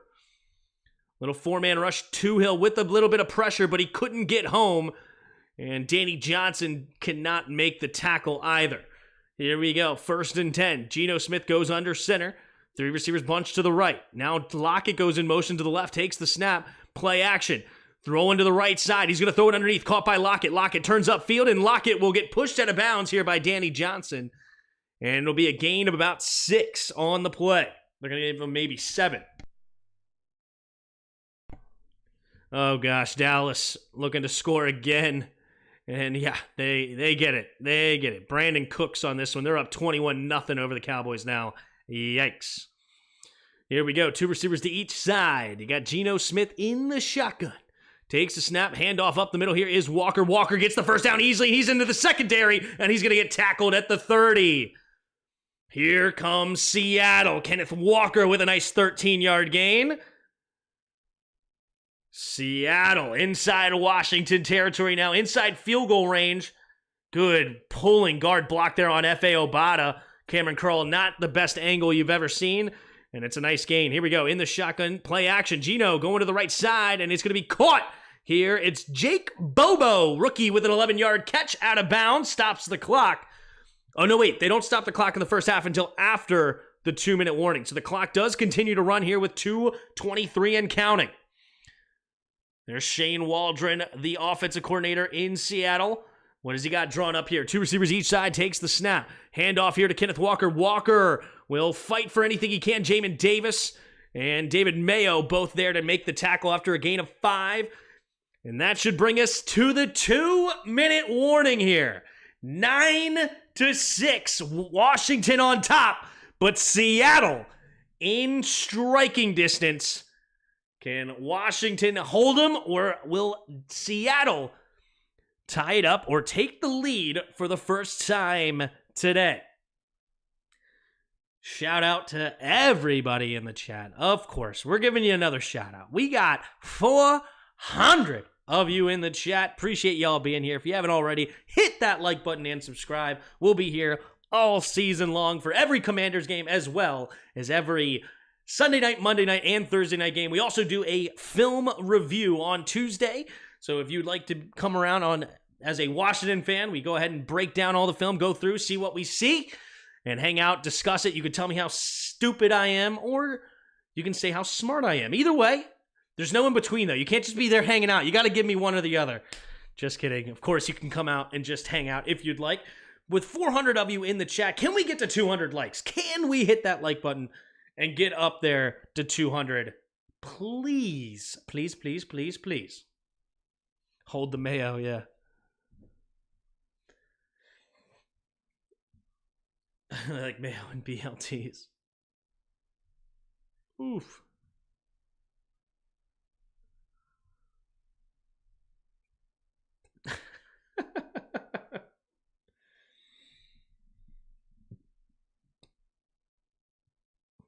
All right. So Seattle, inside Washington territory. They're up to the 14-yard line. Played. Honestly, the defense has been all right today. They've been solid. Been very solid. I can appreciate that. Offensively, I feel like we're on the cusp, but blocking has not quite been there, whether we go with the run game or the screen game. So, got to clean up that blocking. That's why it stinks just to have a discount offensive line, but it is what it is. Washington will be holding, but will it be called? Something extremely frustrating about this game. Thanks for keeping me sane, Timmy. No worries, man.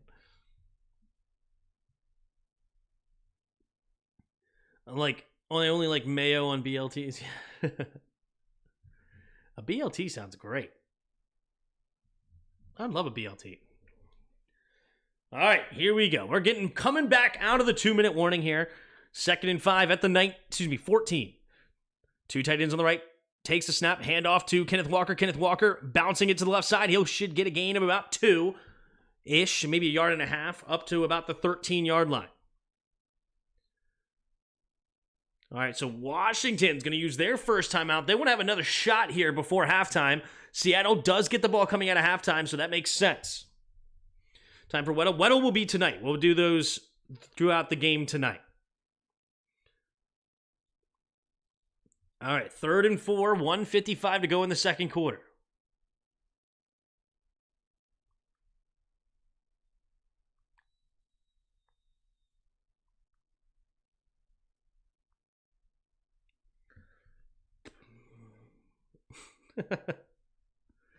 All right, 3rd and 4. 15 seconds on the play clock. 3 receivers to the right. Charbonnet in motion to the left. Empty backfield now. Takes a snap. Drops back to pass. Looking to his left side. Going to go over to the left and caught by Dickerson, but not enough for the first down. Good tackle there by Mayo. And now Washington will use their second timeout. And on 4th and 1, Seattle will have a decision to make here. Will they go for it or take the points and tie it up? Excuse me, it's not Dickinson, it's Parkinson. Apologies. All that hair, I couldn't even see it.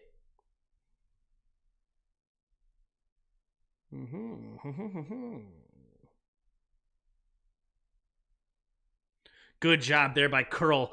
They tried to do a pick play, but Cameron Curl was all over Charbonnet, the running back. Well done. So 4th and 1. Seattle is going to stay on the field. Do they try to get him to jump and use one of their timeouts? They do have all 3 timeouts remaining. Maybe they try to see if they can't get him to jump. I think it's smart coaching here to get him to jump. Let's see what happens. Let's see if they actually call the play, or will they just try to get him to jump off sides? Heavy line here for the defense. DK Metcalf in motion. Tries to get him to jump. Oh, the offensive line is going to jump. Wait a minute. Number 70 pointing at James Smith-Williams. Who jumped? I don't think that Washington crossed. I think that should be a false start by Seattle, and it should be a 5-yard loss. Should be on Jason Peters. I think that the defense moved, but I don't think they crossed the line. Yep, false start on 70. He tried to use a veteran move to try to see if he crossed the line and move to make sure they get the call, but instead he gets the call against them. It's not really a big deal because I don't think they were going to go for it. I think they were always just going...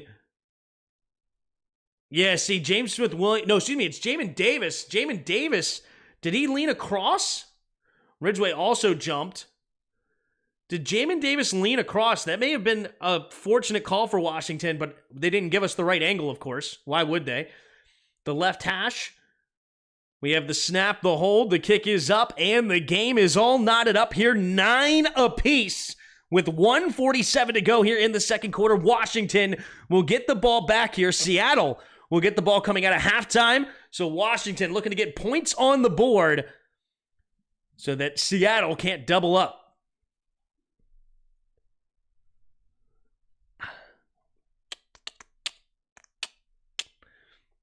Mark, are you talking about me?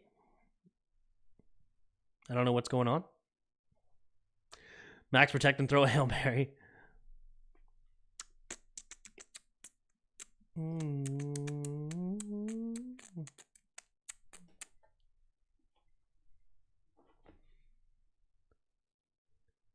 Here we go. 1:47 to go here in the second quarter. Will Sam Howell get a nice drive going? There's EB talking to his quarterback. They would love to get something brewing here.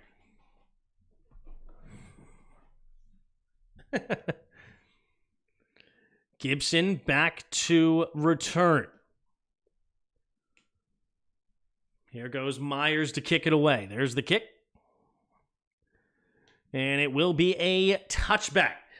All right, so with 1:47, Washington will get the ball here at their own 25-yard line. Can Sam Howell put a drive together?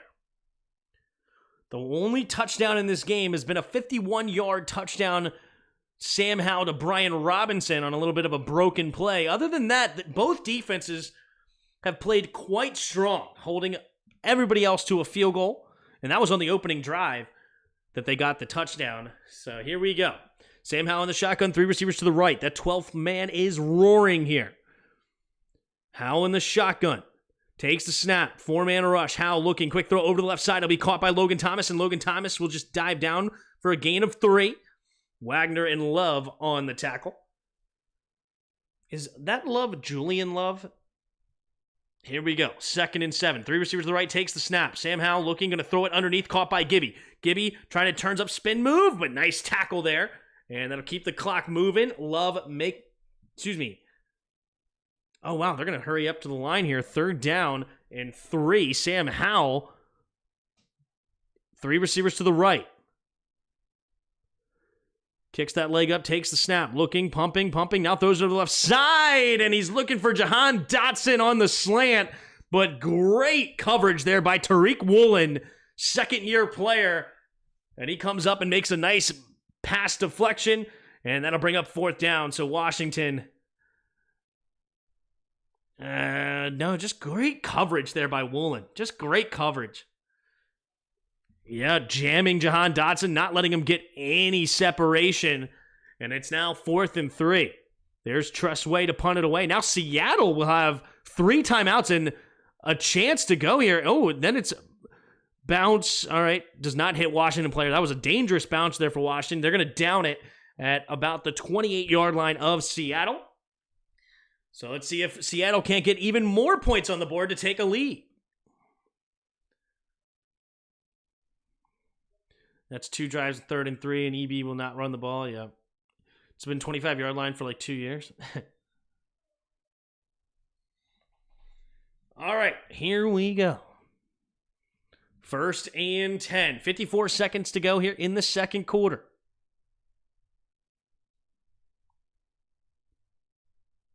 In the shotgun, 3 receivers to the left. DK Metcalf one-on-one outside to the right. Takes the snap, drops back to pass. DK steps up, throws it to the right side, and DK makes the grab, and he will dive ahead for a gain of 3. Benjamin St-Juste on the coverage. Martin helping him clean up the tackle. They do have all 3 timeouts. They'll use one here with 46 seconds to go in the first half. Benjamin St-Juste playing soft coverage there. DK Metcalf gets him to turn his hips, and then he just sits down, turns in for a quick comeback route. Here we go. 1st and 10. Seattle with still 2 timeouts remaining at their own 44-yard line. They have plenty of time and timeouts to be able to get into field goal range at the very least. Here we go. Geno Smith in the shotgun. 3 receivers to the left. Trying to get him to jump. Doesn't work. Takes the snap. Drops back, steps up, avoids the right. Ooh, there could be a holding flag, maybe illegal hands to the face. A lot of dancing, and Daron Payne gets the sack. That's a hustle sack if I've ever seen one. Gino was dancing around in the backfield. But was it a holding or was it illegal hands to the face? It seemed it came too early for holding. Let's see what happens here. Oh, yep, this could be illegal hands to the face. Holding. Defense. Holding defense, a 5-yard penalty. It was against Jonathan Allen. Interesting. That was such a quick play. Were they going for a stunt here? Let's take a look. Goes to the right side. Oh, he does kind of bear hug him to give Tuhill an opportunity to run around. Quick throw over to the right side. It'll be caught by Charbonnet underneath. Charbonnet will dive ahead for a gain of about 6.5 up to the 45-yard line. And Pete Carroll will use their second timeout. So yeah, Jonathan Allen, he was going to be the distraction end of a stunt and allow Tuhill to run underneath him. And he basically just bear hugged him right off snap. So that is why he got called for a hold. We have James Smith-Williams grabbing his right hamstring. We may have lost another defensive end, James Smith-Williams. He's a guy that's actually been relatively healthy in the NFL. Coming into the league, I remember he was an injury-prone son of a gun. He even got hurt at the combine. He was like, I think it was like on the high jump, and he like cut his hand, something weird like that. And I thought he was going to be much more injury-prone throughout his career. But overall, as I said, he's been playing pretty consistently. But now he's grabbing his right leg. Hopefully he's okay. Maybe just a little twinge. But based on how he's acting, I feel like he hurt his hamstring. I could be wrong, though. But it's definitely the right leg at the very least. He's definitely being very gingerly. He's now up, being helped off the field by his training staff. Here we go. That was such a weird thing by Allen, yeah. Never understood how you hold on defense. I mean, it's definitely possible in a lot of ways, so.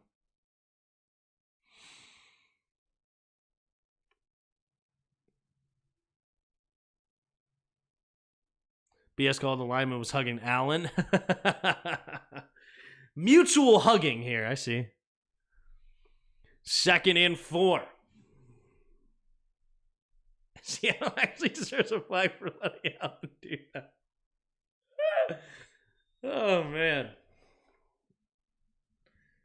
All right, 2nd and 4. According to this line, they're about 3 yards away from field goal range.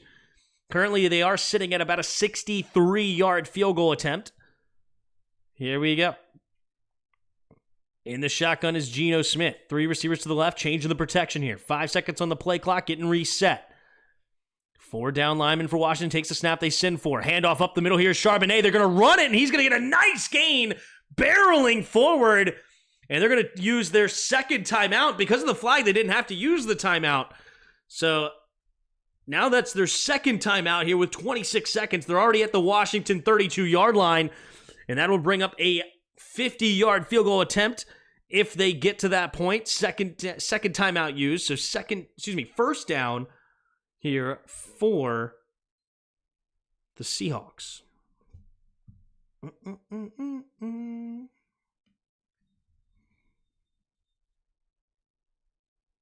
Oof. Man, that should have been a flag on Charbonnet. You leaned down, leaning with his crown of his helmet. I thought they made that a rule for running backs. Here we go. In the shotgun is Geno Smith.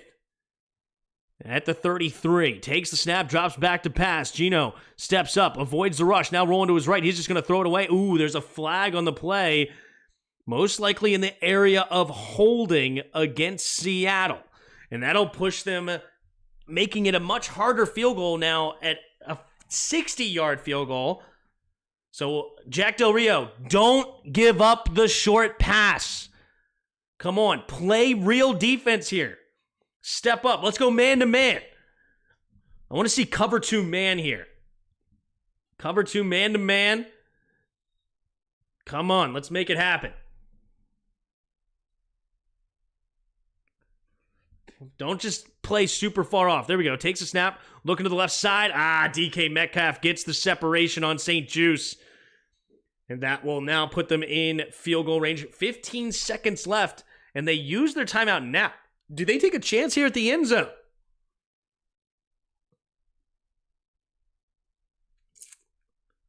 Back led with the helmet. Yeah, I thought so too, man.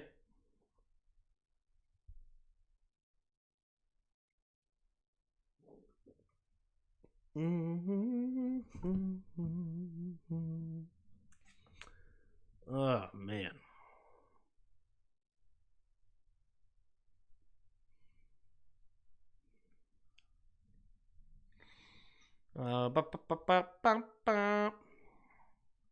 Here we go. 2 receivers each way. Inside the 35.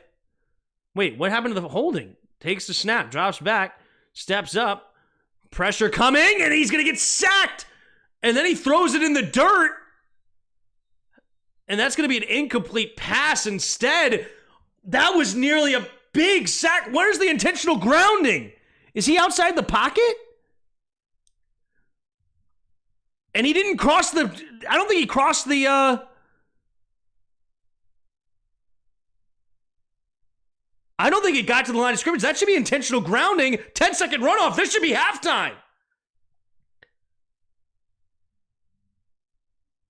He does get rid of the ball, but that does not cross the half. Boom! Intentional grounding. 10-second runoff, and Seattle will not get points. Let's go.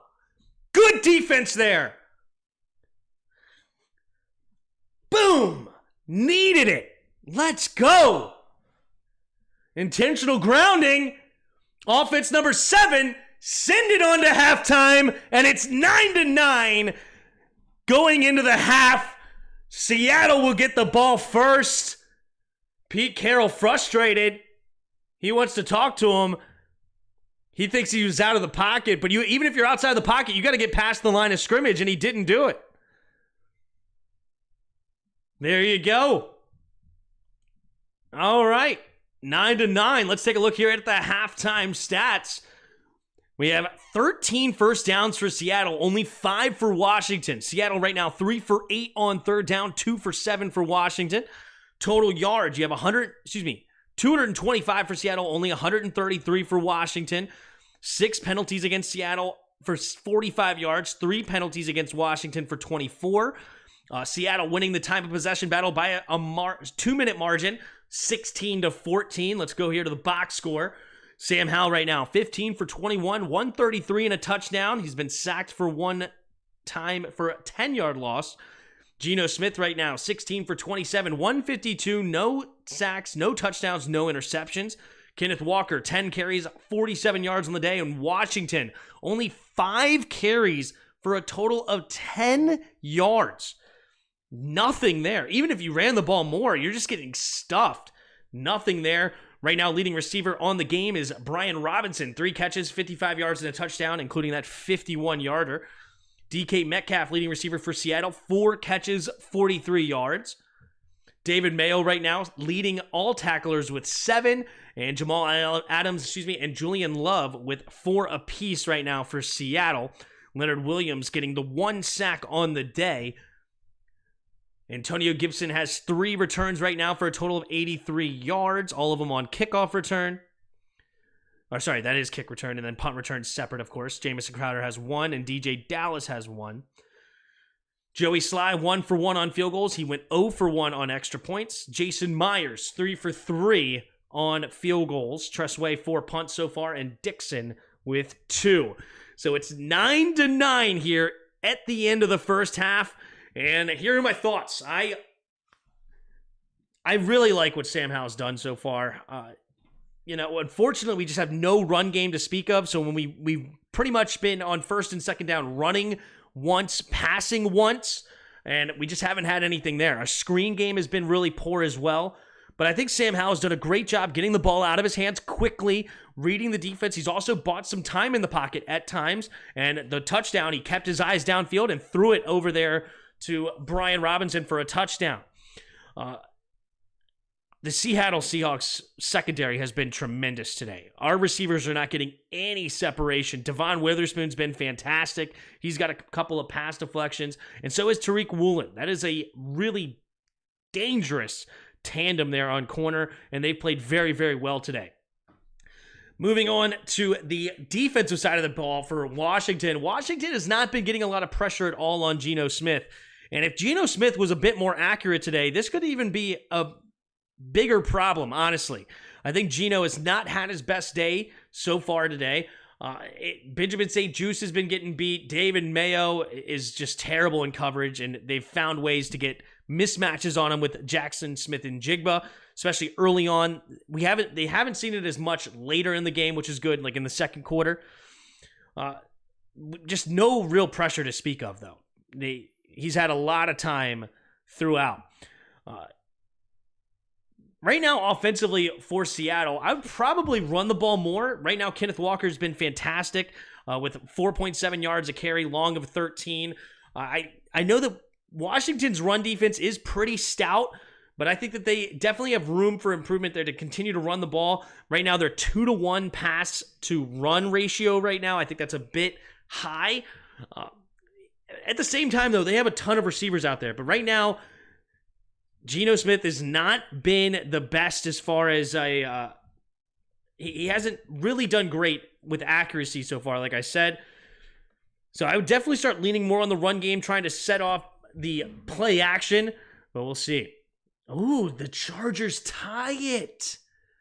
Wow. Jalen Guyton. So everybody crapping on the Chargers, which honestly well-deserved, but you just never know which team is going to show up, right? Oh, let's take a look here at the scores around the NFL, actually. So right now, Cardinals up 15-14 over the Falcons. Lions and Chargers knotted up here at 24 apiece. Cowboys handling business as they should, 28-0 at halftime. In the at the 9:30 game, you had Colts 10-6 over the Patriots. Texans outlast the Bengals. They were down 7-0, then took a lead, and then it was back and forth. They do outlast them 30-27. Vikings continue. Josh Dobbs, man. Josh Dobbs had a day. What was his final stat line? 23 for 34, 286 and a touchdown. He also had 8 carries, 44 yards and a touchdown. Fantastic. Ooh, Ty Chandler getting a bulk of the carries today. That's interesting. Did something happen to Madison, I wonder? Anyway, I exit out of the scoreboard. Oopsies. All right, continuing on. We have the Steelers beating the Packers 23-19. You have Buccaneers taking down the Titans 20-6. Niners just manhandling Jacksonville 34-3. Brock Purdy had 3 touchdowns. Nice.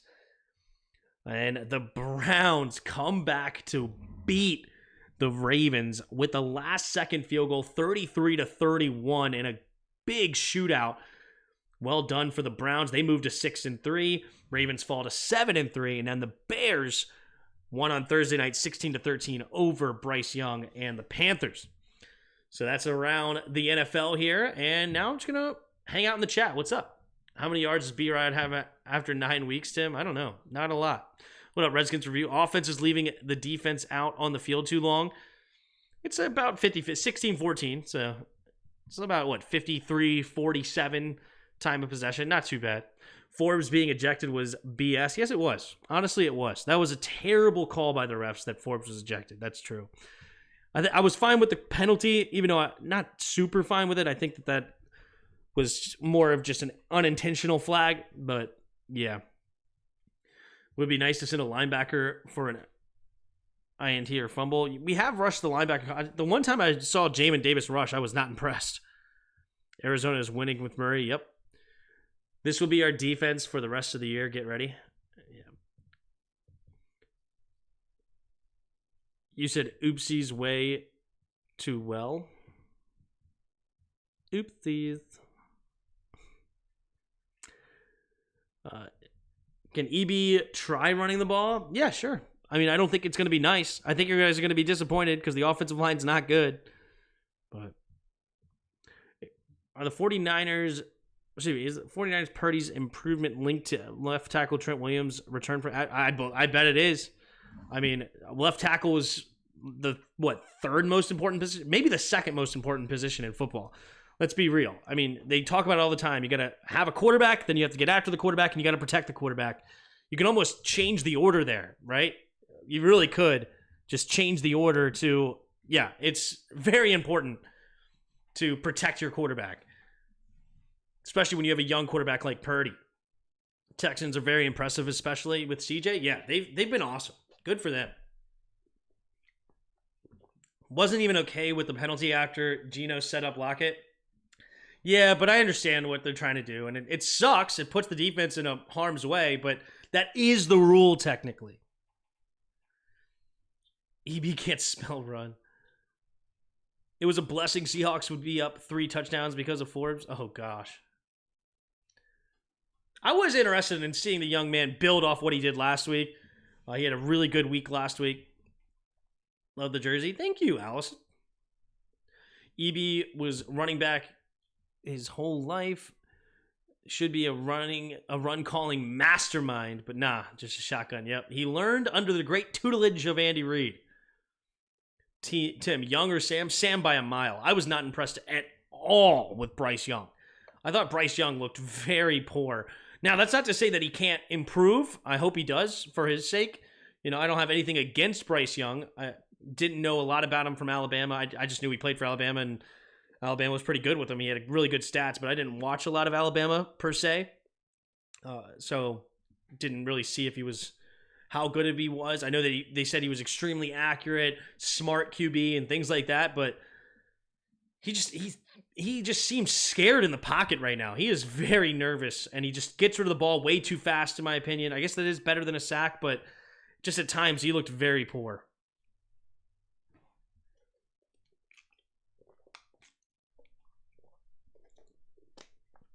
Trying to see Will Anderson ball out, though. Is Will Anderson not playing well? I have no idea.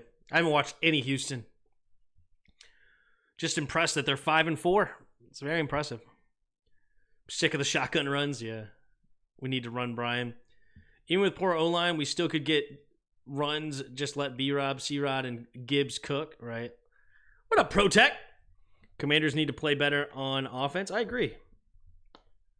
Some people said Bryce Young was going to be like a smaller Aaron Rodgers. Yeah, he's not been impressive at all to me. Tim, what do you think about Caleb Williams? Haven't been impressed. Another Bryce Young. I completely view him differently than Bryce Young. There's talent-wise, there's so much to love about Caleb Williams. Just the arm talent, the ability to make things happen with his legs and buy time and go off script. There's so much to love about Caleb Williams' game. But I think his ego is something that's going to be really needs to be put in check. And it's hard when you have a dad like that that's so supportive. I mean, it's awesome. You know, you love a supportive dad, but it's almost, you know, it's kind of like the LeVar Balls of the world or RG3's dad, right? It's too much at times, and it almost makes you... You know what? The difference in LeVar Ball is his kids actually seem relatively humble. You know, he actually does a better job than other, you know, media dads per se. So shout out LeVar, I guess, in that sense. But RG3 was, to me, he's like RG3 2.0 with more talent. And I loved him. Going into the year, I was super Caleb Williams fan. I watched him a couple of times last year, and he looked like a stud. But against higher level opponents, he's actually been very poor. Very poor. It's crazy. His stat lines against ranked opponents go down dramatically. And yeah, I would love to go get him in a lot of ways, but there's a lot of red flags. Like, if I had the number 1 pick, I doubt I go that direction, considering there's a lot of talented quarterbacks coming out. Caleb was hid behind a piece of paper to cry with his mommy. I honestly, that doesn't bother me as much as, like, demanding ownership of the team. If, depending on who the number 1 pick, I won't play for them. Things like that, I don't like. Shady said EB would get exposed in Washington. Andy called those plays, bro.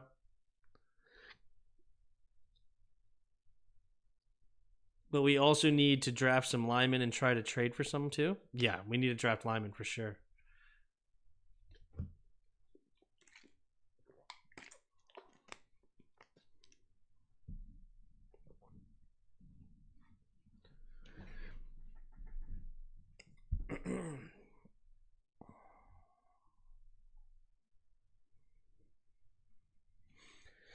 All right, here we go. There's the butt fumble. I didn't realize it was Mark Sanchez calling the game on the TV. All right, well, we're coming out of halftime now. Still 325 of you in the chat. Appreciate you all being here. Here we go. Joey Sly to kick it away. There's the kick. And it is a touchback yet again. So the 25-yard line for Geno Smith is where he will start.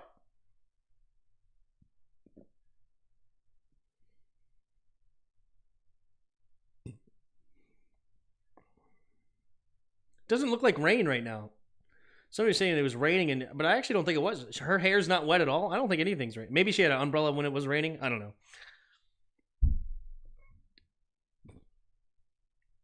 Here we go. 1st and 10. Oh, we got a little pistol, but a full house formation. Here we go. Walker behind him. Takes a snap. Handoff up the middle here is Walker. Walker will dive. No, spin off a tackler and dive ahead for a gain of 3. Cameron Curl in on the tackle. And it's 2nd and 7. Check out Joe Alt from Notre Dame and Graham Barton from Duke. Those are the tackles I would go after.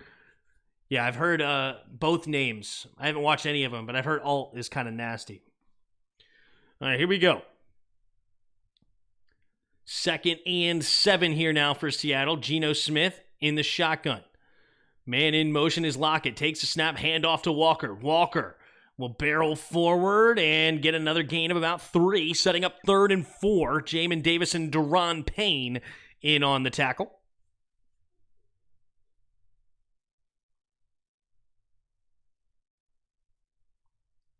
Geno Smith huddling up. Charbonnet enters the game. 3rd and 4. So Seattle has gone with a couple of runs early. Can they keep the drive alive on a 3rd and manageable?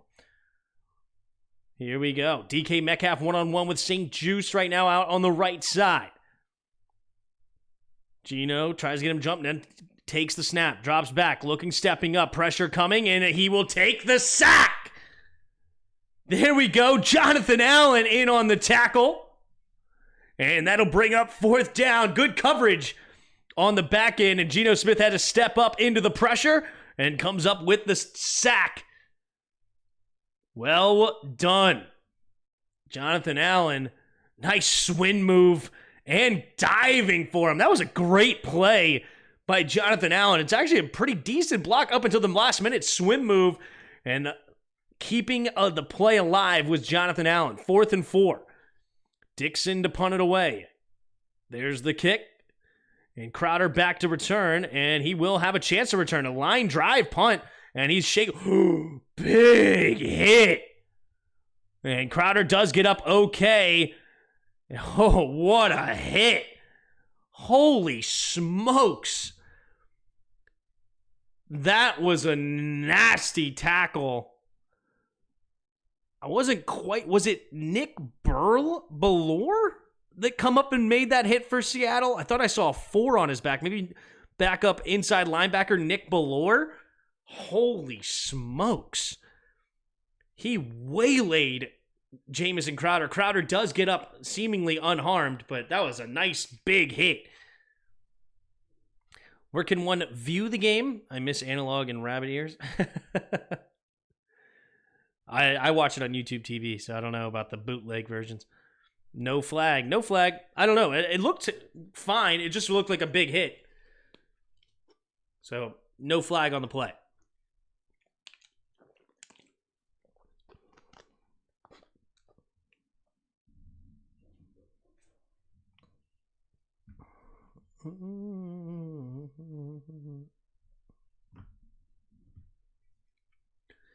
What a bot. Still amazed they threw Forbes out. I know, Kyle. That was wild. Eject him. Yeah. All right, Washington gets the ball at their own 30-ish yard line. Maybe 29. We'll see where they put the ball. But it'll be 1st and 10 with 12:56 to go in a game that is all knotted up here. 9-9. Can they keep it up? See if the offense can't get a drive brewing here. They scored on the opening drive, and since then, it's been stalling out.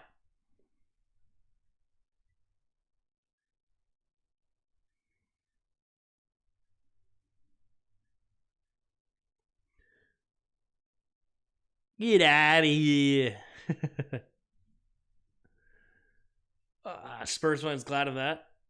Our San Diego fans? So what? I don't know. SD Purs. Oh, ain't gonna win. We all know that. Yeah.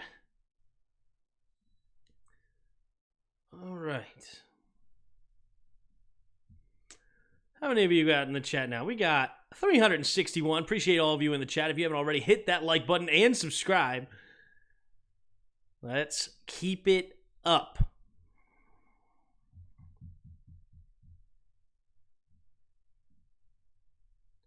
All right, here we go. Sam Howell in the shotgun, 2 receivers each way at their own 30. Takes a snap. Handoff up the middle here is Brian Robinson. Brian Robinson gets hit for no gain. Wagner, the future Hall of Famer, gets the tackle for nothing. And it'll bring up now 2nd and 10. Look at Bates' stat line.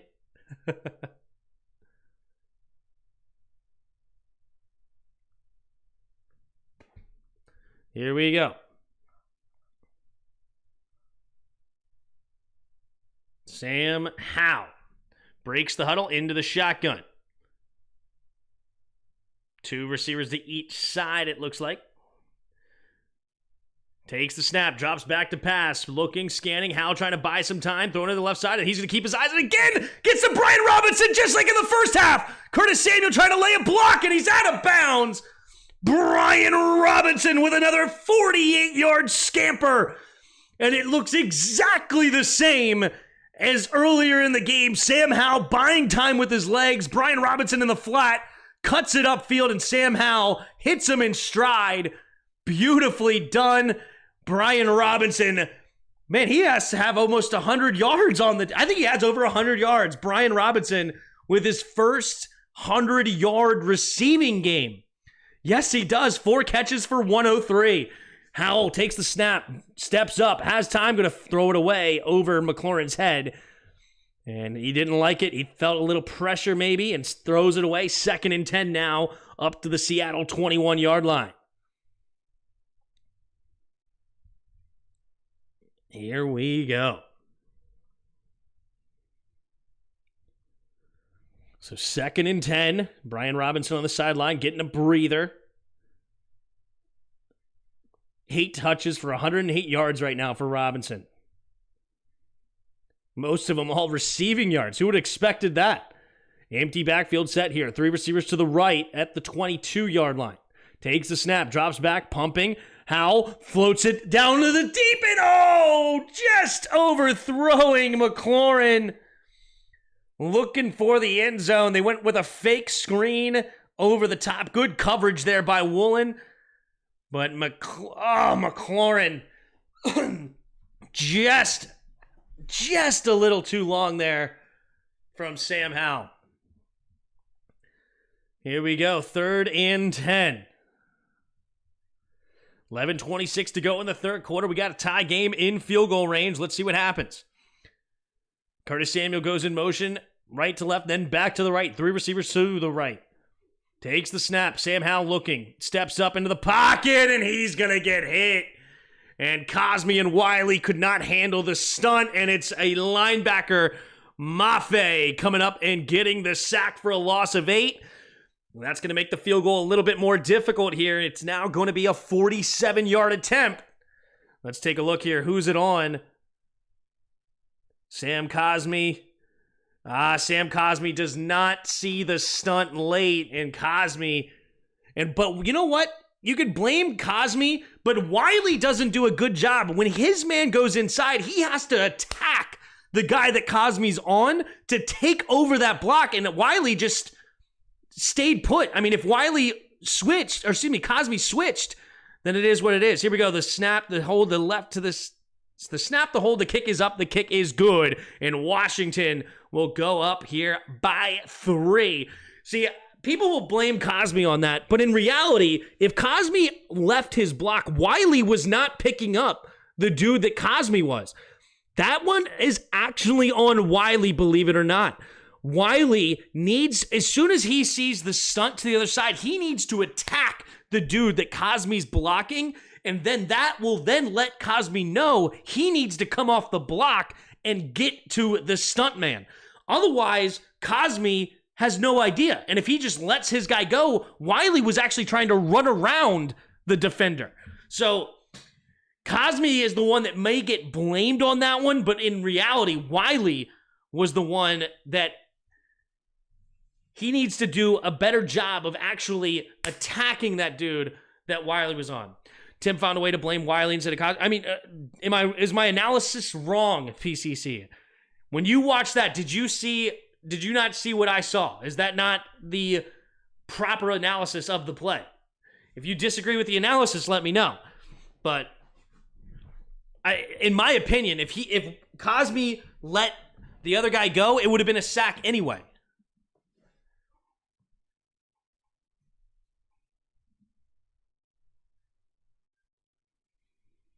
Let's win this soccer match. This is why they call it football. Here's all the field goals. We've turned into the New York Giants with all the field goals. Yep.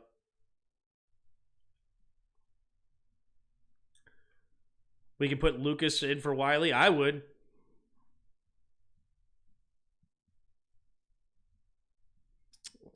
We pass too much. We do. That we do. But at the same time, as I said multiple times, we set up EB for failure because he has no chance for a run game with this offensive line. So it is what it is. Alert, alert. Offensive coordinator needed. What up, Dubs? I just to let you guys know, we need to run more, quote unquote, right? We need to run more. Just to let you know, we have 6 carries for 11 yards. That's it. You would think with 24 pass attempts and the pass game working pretty well, 6 for 24, 181 at a touchdown, the pass game is actually working pretty well. You would think that means it's going to be a softer box for the run game. And yet we're not even blocking the first line of the defense, let alone the linebackers. So yeah, you can talk about running the ball, but if you don't have the personnel, you don't have the personnel. You know what I'm saying? What up, Pat? Here we go. Joey Sly to kick it away. Let me guess. Touchback? There's the kick. And it is, shockingly, a touchback. Here we go. Our running back has 110 of those yards. Yeah. More yards than Dallas has points. It's the third quarter. Ouch. How fighting hard for that MVP. He just needs to throw any more picks and lead and touchdowns at the end of the year? Maybe.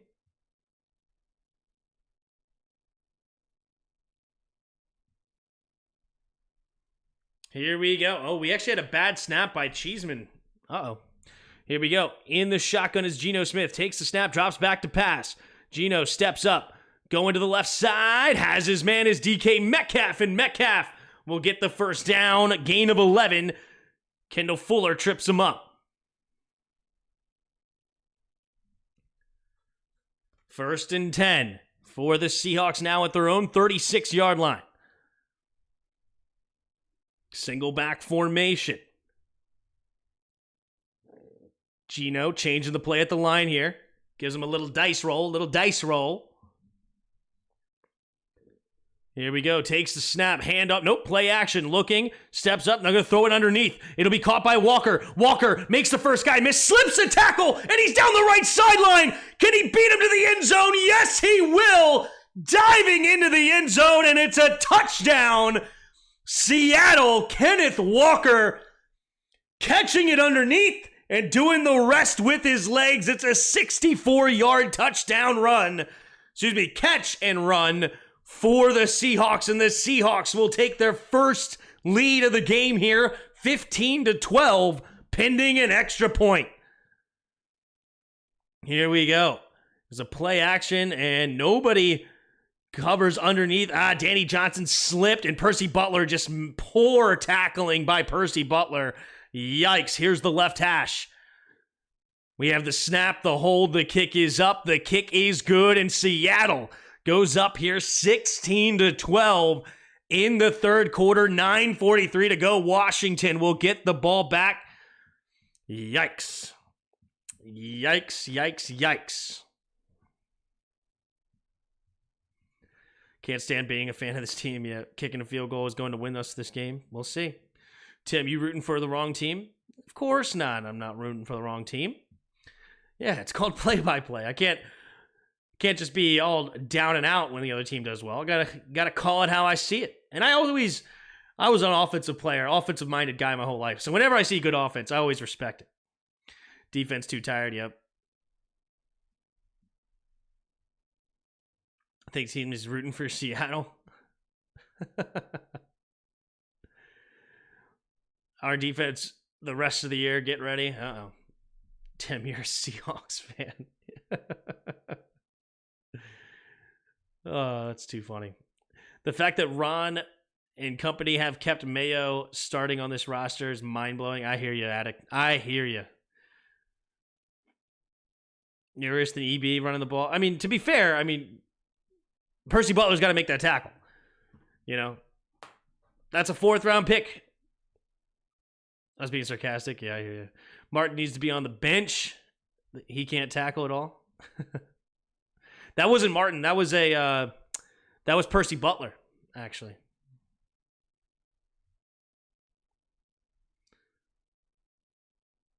Seattle has a good offense. Seattle's offense ain't bad. You know what? It ain't great, though. Statistically, it's pretty mediocre. I was looking at it earlier. Do I still have it up? No, I don't.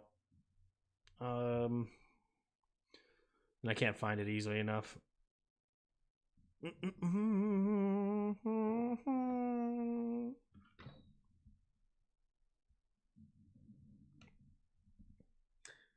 It's crazy turn of events. Tim removes his commie gear to reveal a huge Seahawks on his chest. Rumor. I can confirm that is not true. All right.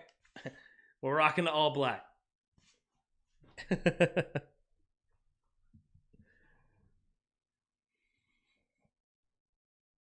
I think Jabril Cox is better in coverage than Mayo. I mean, come on. It doesn't take much to be better in coverage than Mayo. But in reality, that wasn't Mayo's fault. That was Danny Johnson. He slipped, and then Percy Butler needs to make the tackle. So that one was not on Mayo.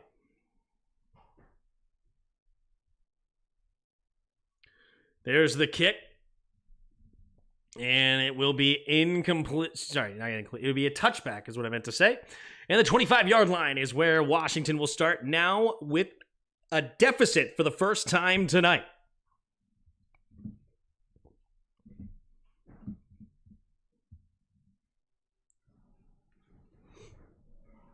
Nice. I'm going to win my first game. Let's go. Not my first game, sorry. I'm going to win my fantasy game.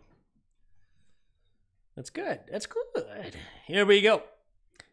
Seahawks on defense here with the lead. Let's see what Washington can do. Sam Howell under center, single back formation. Brian Robinson, the running back, bunched up. Takes a snap, handoff up the middle here. Brian Robinson barrels forward, and he'll get a gain of 5 on the play. 2nd and 5. 9.5 to go here in the third quarter. Brian Robinson now the leading ball carrier and the leading receiver on the team thus far. 2nd and 5 for Washington. At their own 39-20 to go in the third quarter and counting. I do not have Walker on my fantasy. 2nd and 5. Howell in the shotgun. 2 receivers each way. Takes a snap, play action. Howell's going to keep it. He's going to run it, and he'll get a first down and more. Still going. No slide. Uh-oh, the ball came out. Uh-oh, the ball comes out, and they say the Seahawks have it. Sam Howell does a great job running, and he did not slide. I was about to give him some props, but the ball comes out. Let's see what let's see if, does the ball come out before he hits the ground? Uh-oh. Let's see. All right, here's the replay. Sam Howell has his hand on the ball.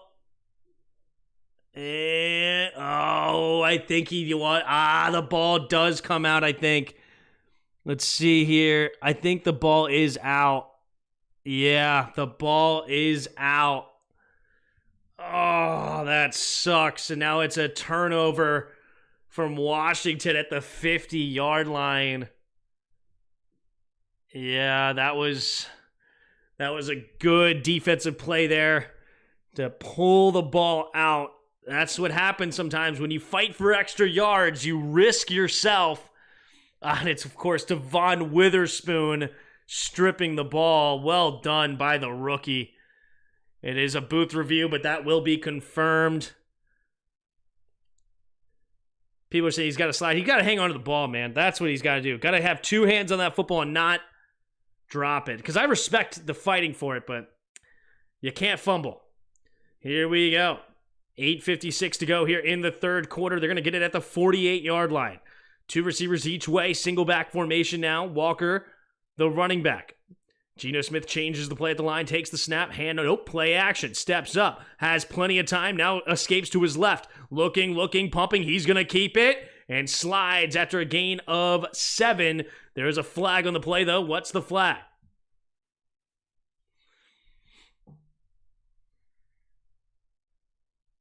Holding. Offense. Offense number 68. That'll bring them back, and it'll be 1st and 20 at their own 38 now. Damian Lewis gets called for the holding. He's frustrated. He's wondering why is he getting called for it. I don't know. They didn't show the replay, so we shall take it. Here's the replay. Let's see.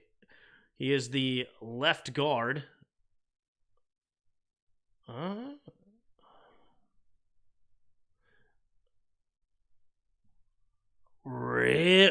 wow. That is a very fortunate call for Washington. I thought that was good blocking, to be honest with you. Here we go. In the shotgun, takes a snap, fakes the screen, looking, steps up. Geno, he's going to sling it out there to Jigba, and Jigba's going to get a nice gain.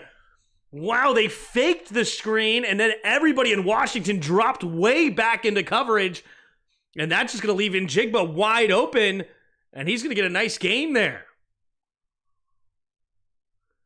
Tommy DeVito gets a touchdown. Wow. All right, here we go. In the shotgun, takes a snap, handoff to Walker. Walker gets hit in the backfield. Jamin Davis comes up and barrels through that offensive line, and it's a tackle for a loss of 1. Hey-o, Jamin Davis. Hey, love to see it. Giants-Cowboys could get interesting here. Yeah, for the 21-point spread, it might be interesting. Here we go. 3rd and 7. Two receivers each way. Geno in the shotgun. Takes the snap. Drops back to pass. Blitz coming. Has to get rid of it, and does. There's also a flag on the play. Incomplete, but most likely an area of a holding call, so that should be forcing the punt here for Seattle. And they're going to get a gain of 1 on the entire drive. No, excuse me, a gain of 3 on the whole drive, and they're going to be punt and have a chance to pin them back deep. Penalties decline. It will be 4th and 7, and Seattle will send... No, wait, are they going to go for it? No way they go for it, right? Oh, yeah, Charbonnet clearly holding Quan Martin. Easy call on that one. Rookie running back gets called for it. 4th and 7, they will punt it away. Here's the punt. Coming from Dixon. Will he pin Washington back deep? He has a prime opportunity here. There's the snap and the kick. And it will be to the left side and bounce at the 5 and take a Washington bounce into the end zone. And it will be the 20-yard line where Washington will start their next drive. Here we go.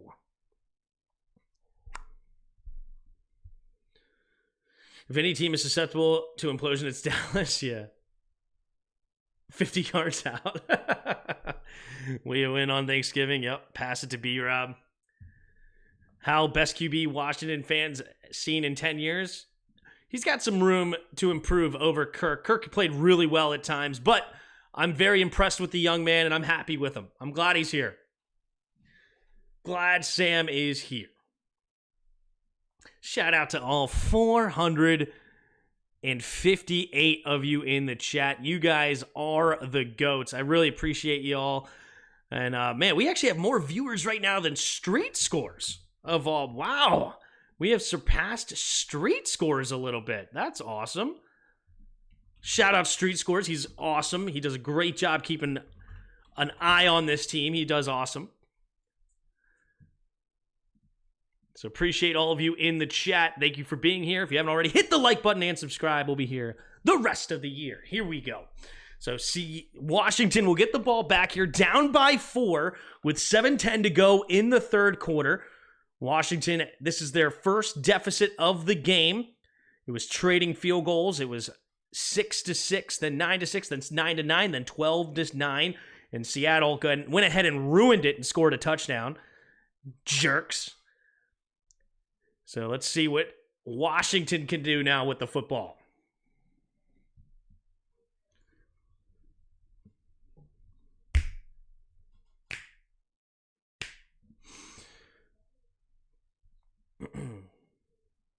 Feel like Tom Grassi. I want a Duncan in Thanksgiving. A turkey duck. Is that what it is? A turkey, duck, and chicken? Is that what that is? With our line, how can we play big boy ball? Our line stinks. I hear you, Bod. Thank you for being a channel member. Shout out, Bod, for being a channel member. Shout out to all the channel members. Appreciate all of you. Hassan is in the chat. Infamous Styles. Who else is a channel member? You guys are Suzanne, of course. Thank you guys so much for being here. Appreciate you guys.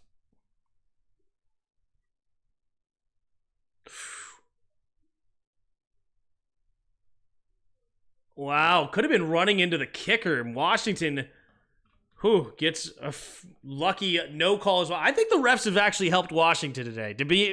I know a lot of Washington fans like to hate on the refs, but honestly, here we go. In the shotgun, Howe, quick throw over to the right side. It'll be caught by Logan Thomas, and Logan Thomas will dive ahead for a gain of 8. Julian Love on the tackle. Sam Howell doing a great job. I love how quickly he gets rid of that football. Here we go. 2nd and 2.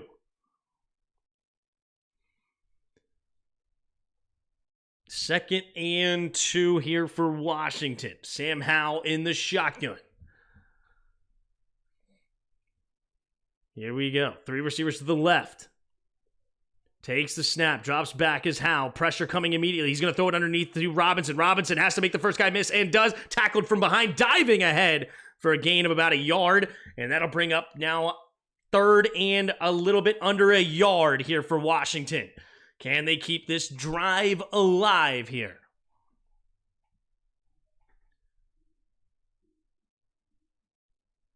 Here we go. Just over 6 minutes to play here in the third quarter. Can Washington get the first down here? Under center, single back formation.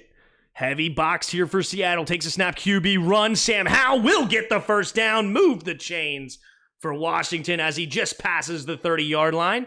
And that'll be enough for the first down. Pat Hanlon with the super chat. Appreciate you. 249 euros, I believe that is. Memberships ain't in my country for some reason. Well, I appreciate your support either way. And screw the Irish over there. Here we go. 1st and 10. 5:30 to go here in the third quarter. That's the Brady sneak. Yes, it is. 17 seconds on the play clock. Washington gets to the line. Sam Howell. 3 receivers bunched to his left in the shotgun. Takes the snap. Play action. Drops back. Pressure. Throws it underneath. It'll be caught by Curtis Samuel, but nothing there. He's going to maybe even lose a half yard. And it's Brown on the immediate tackle.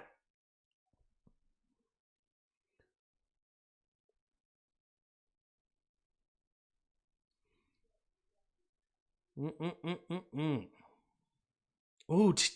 Terry McLaurin was doubled. I thought he had a little separation there, but then the safety came into the play. 2nd and 10. 4:40 to go here in the third quarter. 3 receivers to the right. Pringle one-on-one outside to the right. Maybe they go that direction. Takes the snap, drops back. Howell looking to his left, comes over. Now he has to escape to his right. Howell looking, keeping his eyes downfield, and he does get it to Pringle, but on a comeback route, and it's a gain of 7 on the play. 3rd down and 3 coming up for Washington. They're at their own 38-yard line. Have started a drive. Let's see if they can't keep it going here on 3rd and short.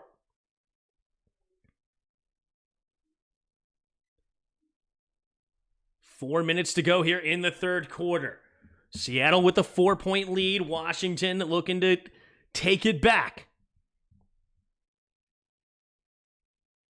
All right, in the shotgun. 3 receivers to the left, empty backfield set. Howell takes the snap. Blitz coming, quick throw over to the right side, and it's going to be caught by Dyami Brown. Dyami Brown gets up and starts running, but he was definitely down by contact, but it doesn't matter because it's a 6-yard gain. Enough for the 1st down.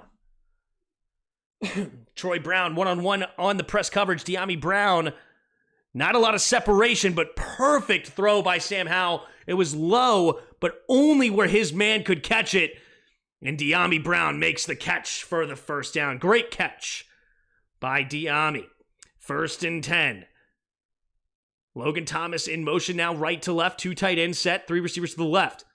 Takes the snap, play action, escapes to his left immediately. Sam Howell, quick throw, and it's incomplete. Looking for McLaurin, and Woolen all over McLaurin. No separation at all on that one. Incomplete pass.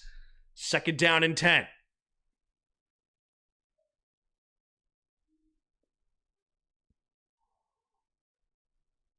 Sam Howell right now, 20 for 30, 203 yards and a touchdown to 9 different receivers, spreading that ball around. Sam Howell in the shotgun. 2 receivers each side. Sam Howell takes the snap. 4-man rush. Steps up as Howell pressure, and he's trying to escape it, and he goes down. He thought about going deep, and then he held it, and it's Jones who gets the sack. Wagner also comes in late. Good pressure up the middle there. Who got beat on this one? Sam Howell thought about going deep. And, Chris Paul, gave up on the play. And Larson doesn't do a good job. Cosme came to help, and then he had a guy flashing in front of him as well. Tough break. 3rd and 16 after the sack. Takes the snap, drops back to pass. Howell has time, throws it over the middle of the field, and it'll be knocked away. Looking for Samuel. Wagner on the coverage, and Washington will be forced to punt here at their own 38-yard line. Tough break.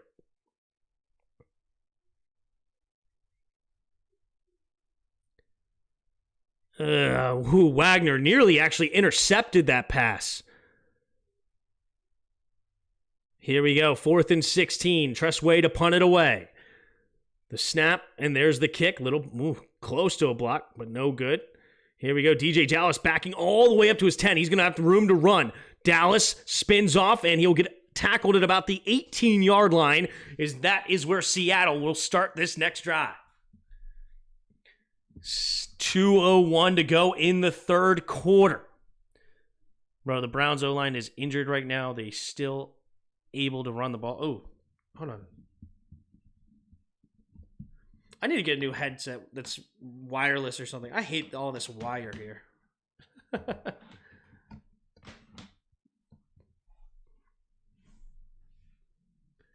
Anyone who defends this team is a is a fool. All right, here we go. Appreciate everybody that voted on the poll. 364 votes. You guys are awesome. All right, 1st and 10. 1st and 10. Gino in the shotgun. Lockett in motion. Now goes back to the left side. 3 receivers to the left. Takes the snap, play action. Drops back to pass. Gino looking. Throws it to the left side. Has his man open, is Lockett. And that'll be a 15-yard gain out of bounds at the 34-yard line. 1st and 10. Yep, little triple move here. Out, up, and back. Little zone coverage. Fuller had the deep third, and they find the hole in the zone. Good throw there by Geno Smith.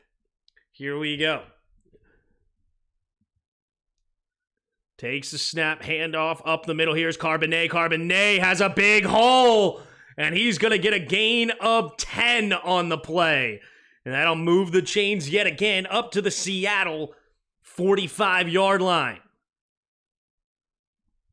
Shout out Echo System with C's. Shout out with a super chat. 40.99 says, "Hey dude, appreciate you streaming this. HTTR baby, hail." Appreciate you. Appreciate the super chat. Thank you so much for being here, watching, and supporting the channel. Here we go. 1st and 10 at their own 44.5.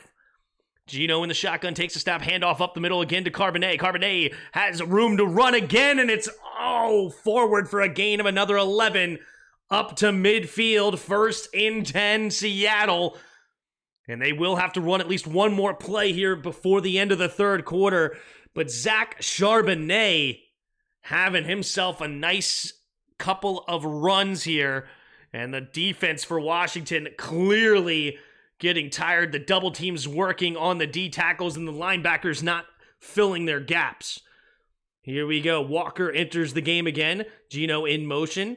Puts Lockett in motion. Takes the snap again. Handoff this time to Walker. And Walker gets tripped up by Jamin Davis for a loss on the play. 2nd and 14 coming up for the Seahawks.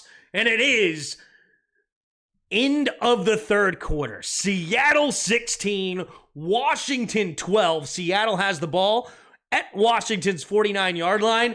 And it'll bring up 2nd and 14 when we return.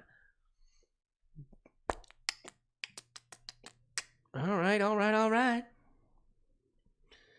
Game over? Not yet. It's 2nd and 14. Plenty of game yet. We ain't dead yet. Washington within striking distance.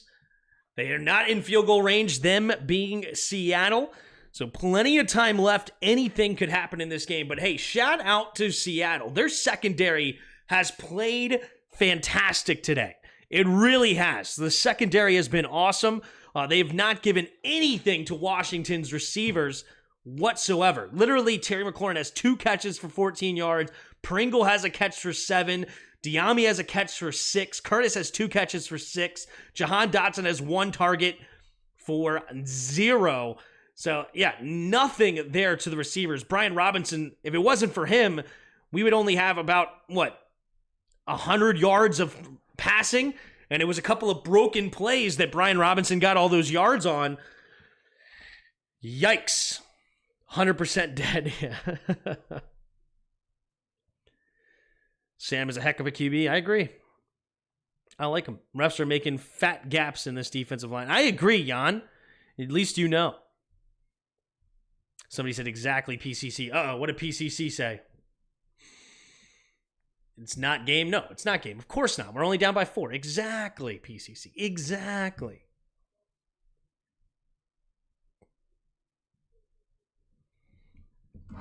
All right. How many TDs will Sam Howell have today? All right. I'm curious. So he already has 1. So do you guys predict 1? Do you think he'll get another?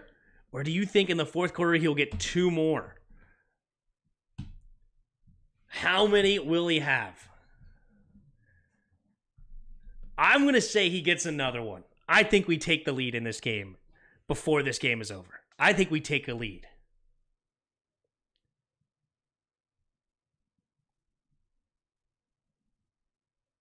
Pass it 55 times, yep. Here we go, 2nd and 14. In the shotgun is Geno Smith. At the Washington 49, 2 running backs in the backfield. Takes the snap, looking to pass. Steps up, throws it underneath. It'll be caught by Fant. Fant will go out of bounds after a decent gain of about 7, maybe 8, depending on the spot. And 3rd down and manageable now for the Seahawks. 14.5, just over 14.5 to go here in the fourth quarter. 3rd and 6.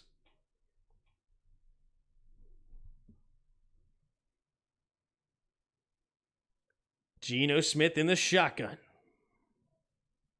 Yeah, but we don't have the Ravens offensive line, bruh. 3 receivers to the right. Third and 6.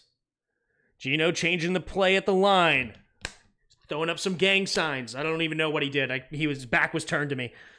Takes the snap, drops back, quick throw over to the right side. It'll be caught by Lockett. Lockett following his blocks and then diving ahead just short of the first down marker. Gains about maybe 5 on the play. So now it's 4th and 1 at the 36-yard line. That would be a 54-yard attempt for Myers.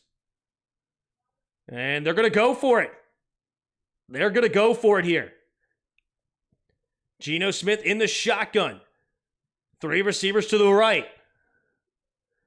Geno in the shotgun. Charbonnet in motion. Now takes a snap. Handoff up the middle. Charbonnet gets the first, spinning off a tackler. And he'll get a gain of about 5 on the play. Move the chains here for the Seahawks.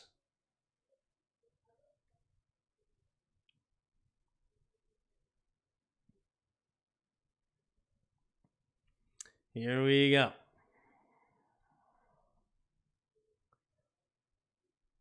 Here we go. Single back formation. Heavy formation here for the Seahawks at the 29. Takes the snap. Handoff up the middle here. Charbonnet. Charbonnet with a gain of 2 up to the 27. 2nd and 8 now.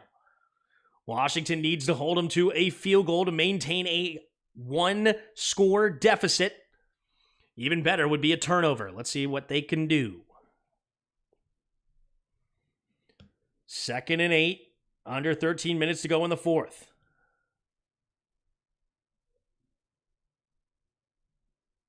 They don't practice it because they suck. They're not good, man. Here we go. 3 receivers to the left. Takes a snap. Keeps it. Pumping. And he's just going to throw it away. Good coverage there by Percy Butler. Not letting Lockett get open in the flat. That's where he wanted to go. Little RPO option there. And it's 2nd and 8. Oh, yeah, can I scroll up? Yeah, no, here. Yeah. I can put it back to this. Thanks for calling me out. Here we go. Scott Turner ran over 1,300 yards last year. You guys realize that that's not good. 1,300 yards last year, considering how much we ran the ball, is not good. Here we go. 3 receivers to the left.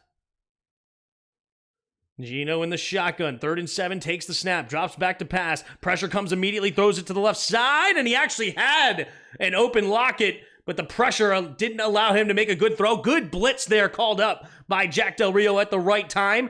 4th and 7, and Myers will have to come back on for another field goal attempt. Does he have another one in him?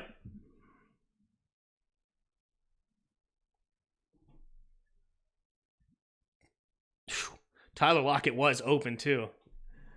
Here we go. 45-yard attempt from the right hash for Myers. We have the snap, the hold, the kick is up, and the kick is good. Hugs the left side of the uprights, but does go through. And it is a 7-point lead now for Seattle with 12:14 to go in the 4th quarter. Where's Ray Lewis, Brian Bosworth? When you need them. Non-2022 Geno, I mean. Like, I'm curious. Let's go to NFL team stats. We go to ESPN. We go to rushing yards, total rushing yards. No, rushing yards. Here we go. Just to let you know, Ravens already have 1,549 rushing yards total, and we're only in week 10 games played. So 1,300 yards total is not a lot for an entire season. But we go to last year's regular season. Bears had the most with 3,000.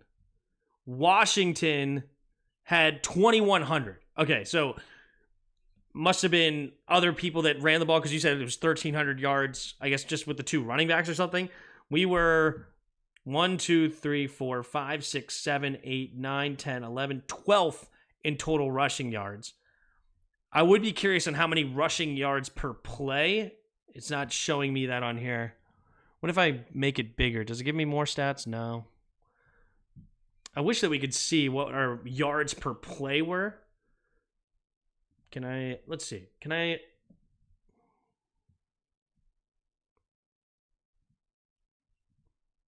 Let's see here. Will this give me yards per play? Previous season. What does this show me? What does this show me?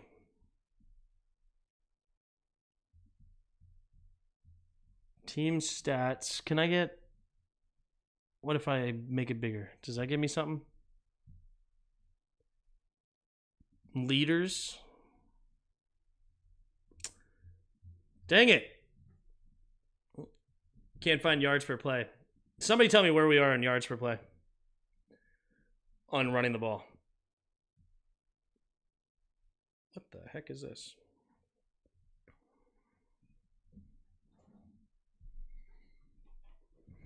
All right, here we go. 12-14 to go here in the fourth quarter. There's Sam Howell ready to come back onto the field.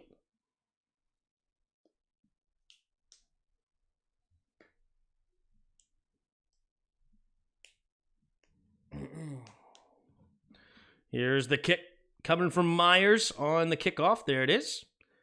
And it will be returned at about the 3-yard line from Gibby. Gibby cuts it to the middle of the field, and he's going to barrel forward and get up to the 27-yard line. So that is where Sam Howell will start this next drive.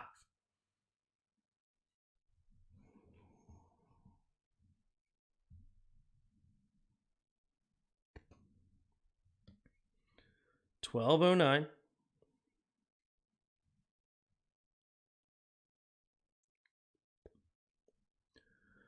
All right, here we go. 1st and 10. Single back formation, 3 receivers to the left.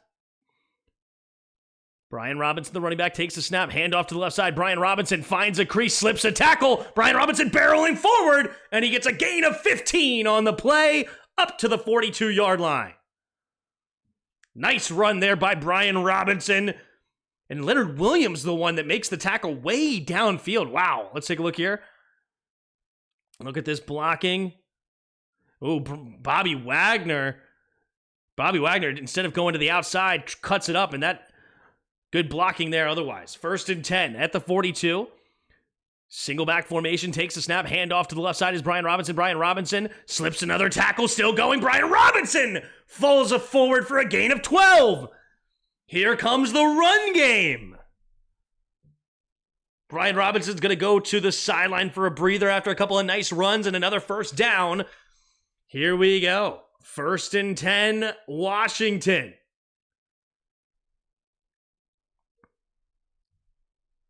I mean, Brooks is right there. He just slips the tackle. Great job there by Brian Robinson.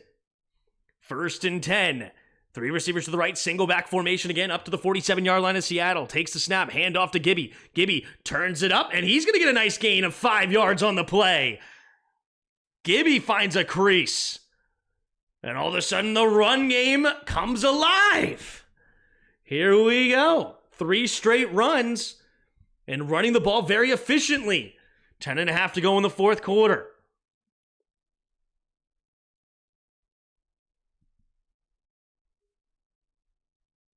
Here we go. 2 receivers each way. Gibby the running back again. Takes the snap. Handoff up the middle here. Gibby, a little shake and bake, and Gibby falls forward this time for maybe a gain of about 1.5 yards or so. And it'll bring down a 3rd and 3.5. 10:06 to go here in the fourth quarter. Washington has a nice drive brewing so far, but can they convert on 3rd and 3? This is also in the area, a territory that you would definitely go for it here, in my opinion, as long as you don't take a big sack. 1st and 10. Sam Howell in the shotgun. 2 receivers each way. Got to get reset. They will with 2 seconds on the play clock. 1 takes the snap. Sam Howell drops back, looks, steps up, avoids the rush. Now he's going to throw it late to Logan Thomas, who bobbles it, but he does make the grab, and it's a gain of 5. Up to the Seattle Seahawks 35-yard line, and it's a fresh set of downs here for Washington. Sam Howell does a good job. This is exactly what you need. Run the football well, and then when you get in those third and shorts, you got to convert. And so far, so good on this drive. 2nd and 10. Howell in the shotgun. 9:01 to go in the fourth. 2 receivers each side. Brian Robinson to his left takes a snap, play action. Looking, throws it. Oh, dangerous throw. And honestly, could have been picked by 2 Seahawks. But nope. Incomplete. Sam Howell, did he slip or did it get hit or what? That was just a terrible throw. I mean, McLaurin was double teamed there. Dangerous throw there by Sam Howell. 2nd and 10 now. Howell back in the shotgun. 3 receivers to the left at the 35. Takes the snap, drops back to pass, looking, throws it underneath, caught by an angle route is Robinson. Robinson cuts it up, slips a tackle. First down and more. Into the red zone goes Washington up to the 19. Brian Robinson, 6 catches, 119 yards, and a touchdown through the air. Incredible. I love that angle route. Beautifully done by Brian Robinson and hit beautifully in stride by Howell. Great little play call there. And Bobby Wagner, or excuse me, was it Brooks actually? Excuse me, Brooks, nowhere to be found on the coverage. Here we go. In the shotgun. 2 receivers each way. Howell in the shotgun. Gibby to his right. Takes the snap. Drops back. Pressure coming. Goes to the right side. Has his man Gibson into the end zone. Touchdown, Washington. Sam Howell with pressure in his face. Somehow getting it to Antonio Gibson. And it's another receiving touchdown by a running back. And with 8 minutes to go, EB dapping up his coaches and saying, yup, I did that.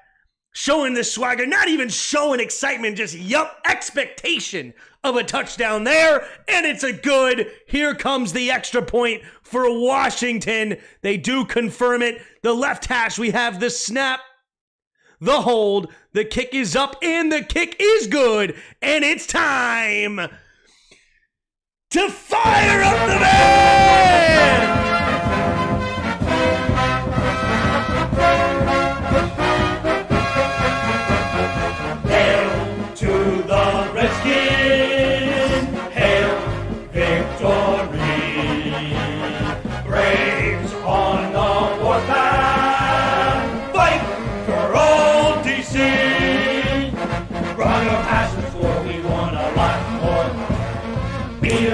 Touchdown, let the points soar. Fight on till you have won. Sons of Washington, rock, rock, rock. Hail to the Redskins, hail victory. Braves on the warpath, fight for old DC. Yeah, baby. That's another one on the books. Another one. Another one. That's 500 of you in the chat. What up, everybody? Hit that like button and subscribe. Let's do it, baby. Let's do it. 19-19 here in the fourth quarter with 8 minutes to go. A lot of football left. Anything is possible, but can Washington's defense get a stop to give Sam Howell another chance? There's one. So 40% of you are picking Sam Howell to get 2 touchdowns on the game. Well, so far, he does. Here we go. Our offense is 95% running back right now, which is hilarious because we're not running the ball very much. It is a good game. Happy, says Eleanor. Thank you for being a channel member. Same thing with you, Zero. HTTR, says Suzanne. HTTR, says Infamous. Heck yeah, baby. If we don't win, I don't care who gets the ball. Oh, man. We got 6 of you subscribing. Appreciate all of you. If you haven't already, subscribe. Let's get this, baby. Let's do it. All right, 19-19. What do we got? What do we got?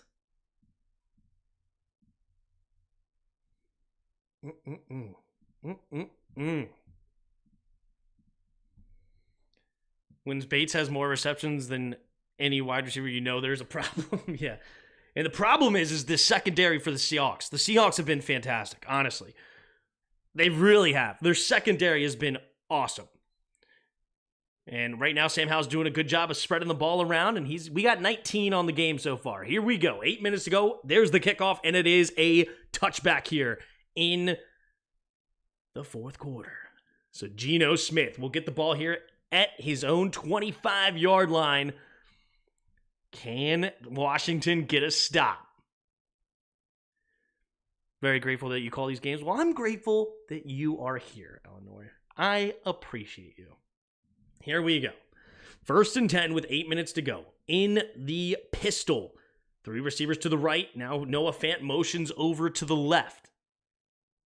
Geno takes the... Oh, wait a minute. Oh, there's a false start. Hold the phone. False start. He called for it, but somebody jumped. It was like the whole right side of the field jumped. Yeah, everybody but the center. There it is. And it's now 1st and 15 after the penalty. So the center missed the snap count for some reason. I guess he thought it was on 2, and everybody else thought it was on 1. Here we go. So now 1st and 15, Geno Smith in the shotgun. 2 tight ends on the right, 2 receivers to the left.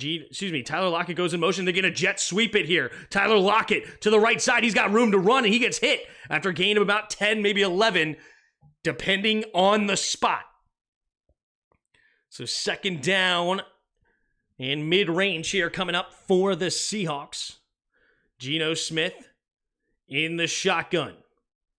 7.5 to go in the fourth. 2 tight ends on the right, 2 receivers out wide to the left again. Takes a snap, pitch play to the right this time, and they beat Obata with the pitch, and Walker gets pushed out of bounds after a gain of about 5, maybe 6 on the play, and that'll move the chains for the Seahawks.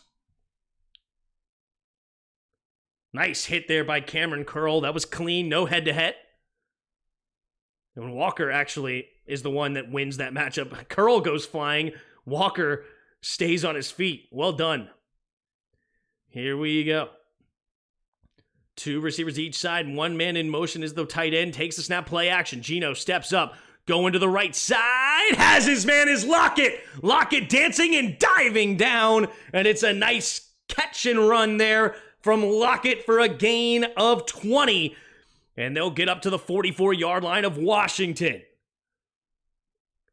Oh, that is a beautiful throw by Geno Smith right over the head of Jamin Davis. That is a tough throw. You got to get enough height on it where it gets over the linebacker, but you got to put enough speed that the safety can't get back into the play. And that is a beautiful throw by Geno Smith. Here we go, single back formation. Lockett in motion again, takes the snap, handoff to the left side is Walker. Walker's got a big crease, and he'll dive ahead for a gain of about 6. Jamin Davis making the tackle. 2nd down and 4 up to the 37-yard line of Washington, about 38. Here we go, 6 to go in the fourth quarter. Can Washington hold them to another field goal? Definitely do not want to see a touchdown here. It's funny, all those touchdowns here have been passes to the running back. Takes a snap, handoff up the middle here. This time Walker gets hit. Nice play by Daron Payne, knocking him off his feet, and it's a gain of nothing. 3rd down and about 3.5 or so to go here for the Seahawks. 5:35 to go. Right now it would be a 55-yard field goal attempt here for the Seahawks. 5.5 to go in the fourth. Geno Smith in the shotgun. 2 receivers each side. Puts Jigba in motion, takes a snap, play action. He's going to throw it underneath to Noah Fant, and Percy Butler comes up and makes a big hit for a loss of 2. Percy Butler in the right spot at the right time, and it's now 4th and 5. And that would be a 57-yard attempt now, which I believe would be the longest on the year for Myers. So do they attempt a 55-yard field goal, or What are they going to do here? They're going to go for it on fourth. Here we go. Takes the snap. Drops back. Pumping. Throw it to the right. And it's incomplete. No flags. Oh, it's a flag on Benjamin St-Juste. That flag was so late. Ron Rivera thinks it was uncatchable, but they give them the first down on a flag. Let's see what happened here. Is this a good call? The snap?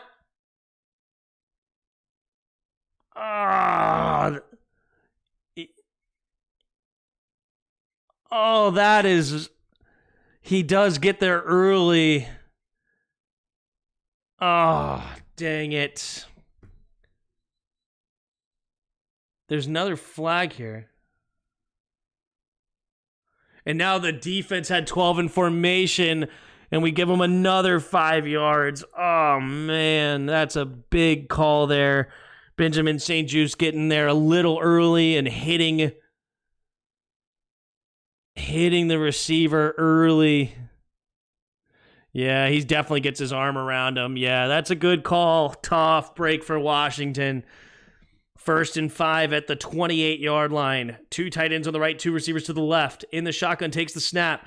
Drops back, steps up, throws it to the right. Has a man wide open, is Lockett. Lockett will go out of bounds into the red zone. Gain of 16 up to the 12-yard line. 4:31 to go in the fourth. Can Washington keep them out of the end zone? Come on. Whoop. I'm awake. Here we go. Washington needs to keep them out of the end zone here. 1st and 10. 3 receivers to the right. Single back formation, takes the snap. Handoff up the middle. Here's Walker. Walker bouncing it outside to the right side. Walker will get tackled after a gain of 3. Oh my gosh, and now it's going to be a horse collar tackle, isn't it? Or is it a face mask? Benjamin St-Juste with another penalty. Is it a horse collar or a face mask? I think it was a horse collar. Personal foul. Oh, nope, face mask. Defense, it's Benjamin St-Juste with another flag. And yeah, easy call. Clearly grabs a hold of him, and it could have probably been a horse collar tackle too. But definitely a penalty. And here we go. It's now 1st and goal at Washington's 4-yard line. Come on, defense. Hold them to a field goal. 4:23 to go in the fourth quarter. Gino in the shotgun. Takes the snap, and it's going to be a direct snap to Walker, and Walker will get tackled for a loss at the 5. Good defense there by the Commanders. So now 2nd and goal from the 5-yard line. Let's see what Seattle has in store. Crossing the 4-minute mark here in Seattle. Washington will have all 3 timeouts and plenty of time on offense. But obviously a field goal is much preferred than a touchdown. Gino in the shotgun takes a snap, rolling to his right immediately. Looking, throwing it to the end zone. And it is caught. Touchdown, Tyler Lockett. And Benjamin St-Juste on the coverage. And he gets torched this whole drive since the penalty. And it is a touchdown, Seattle. 25-19, pending an extra point. Geno Smith doing a great job, sprint right, and it's a nice route by Tyler Lockett. And honestly, St-Juste is right in the area. It's really not that bad a coverage. Just Lockett it's a perfect throw, perfect route, and he does get a knee in bounds. Beautifully done. Here's the extra point from the left hash. Let's see what happens. Wow. Well, let's get Sam Howell that 3rd touchdown. He's got plenty of time, baby. Plenty of time.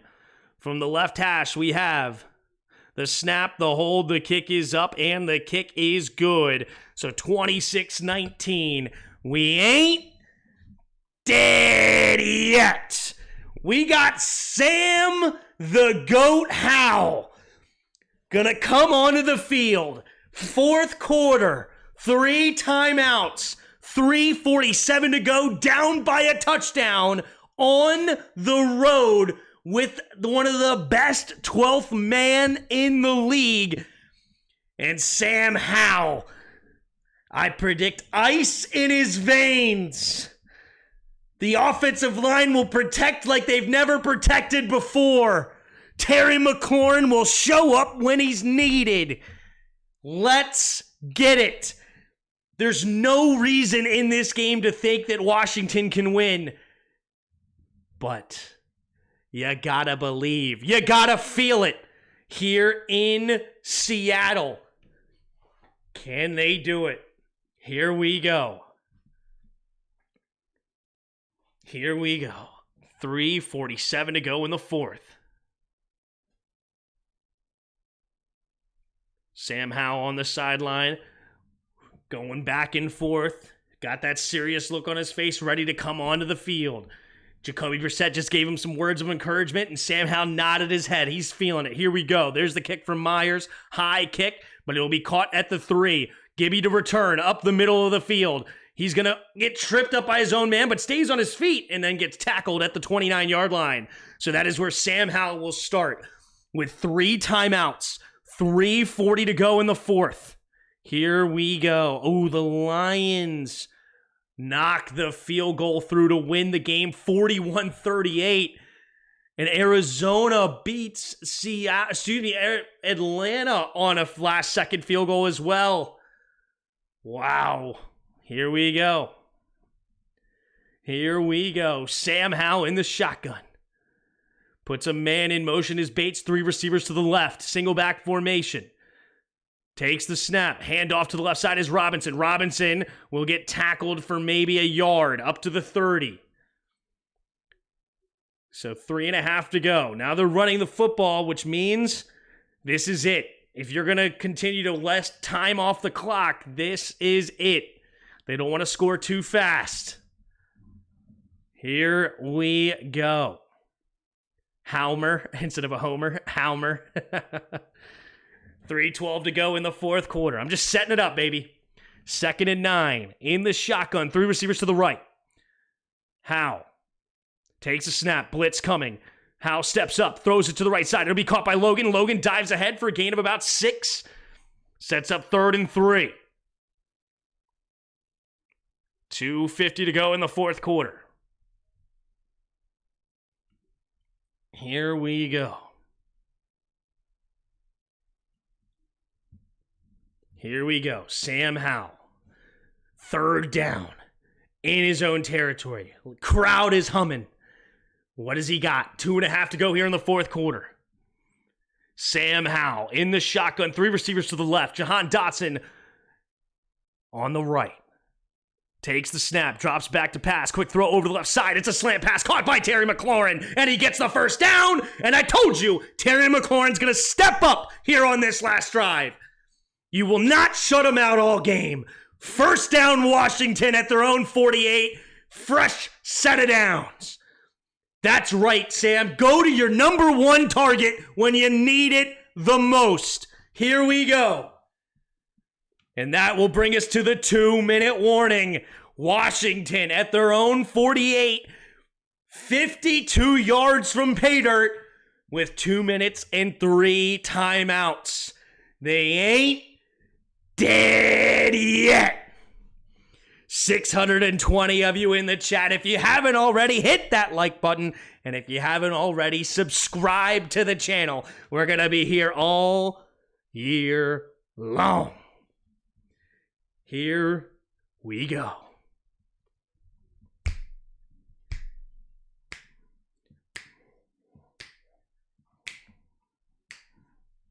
Plenty of teams get last-second score to win each week. Why not us? That's right, Zero. Why not us? What do we got in the tank? We got a BK commercial, of course. You know what? BK really sounds great. Maybe I'll have my wife get me some BK.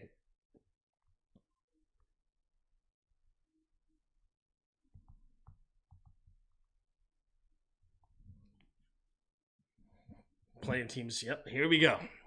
Here we go. Come on. The commercial break is lasting forever and a half. Come on. I don't care about DiGiorno. Let's get food later. Points now. That's right, Colby. Why not? Why not us? Let's go. Let's get a poll going. Thank you for voting in the poll. A lot of you said 2 touchdowns, and 31% said 3 tugs. Will Washington convert on this drive? Yes, we ain't dead yet. No. It's the commies. All right? There you go. There's the poll. Let's say you. How do you guys feel about the poll? Let's do it. Need Dotson for 25 yards? Let's get Dotson a catch then. Let's do it. All right, Sam Howell, come into the field. Here we go. In the shotgun. 3 receivers to the left. Logan Thomas to the right. Pringle on the field in motion, stays to the left side though. Howell in the shotgun, takes a snap, blitz coming, he escapes to his right immediately, looking, throwing on the run, and just throws it away. Way to live another down there for Howell. 1:55 to go in the fourth quarter, 2nd and 10. Here we go, 2nd and 10. You ate BK last week? Maybe I'll do it again. BK after wins. I'm in. Here we go. 1:55 to go in the fourth quarter. Sam Howell in the shotgun. 3 receivers to the left. Gibby to the right. Howell takes a snap. 4-man rush. Pressure, escapes the rush. Now rolling to his right. Howell looking, keeping his eyes downfield. Throws it underneath. It's going to be dropped by Crowder.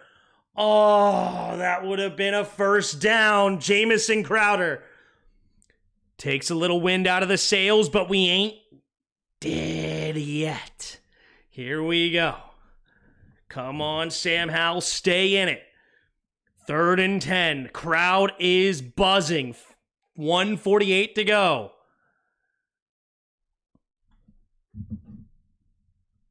Here we go.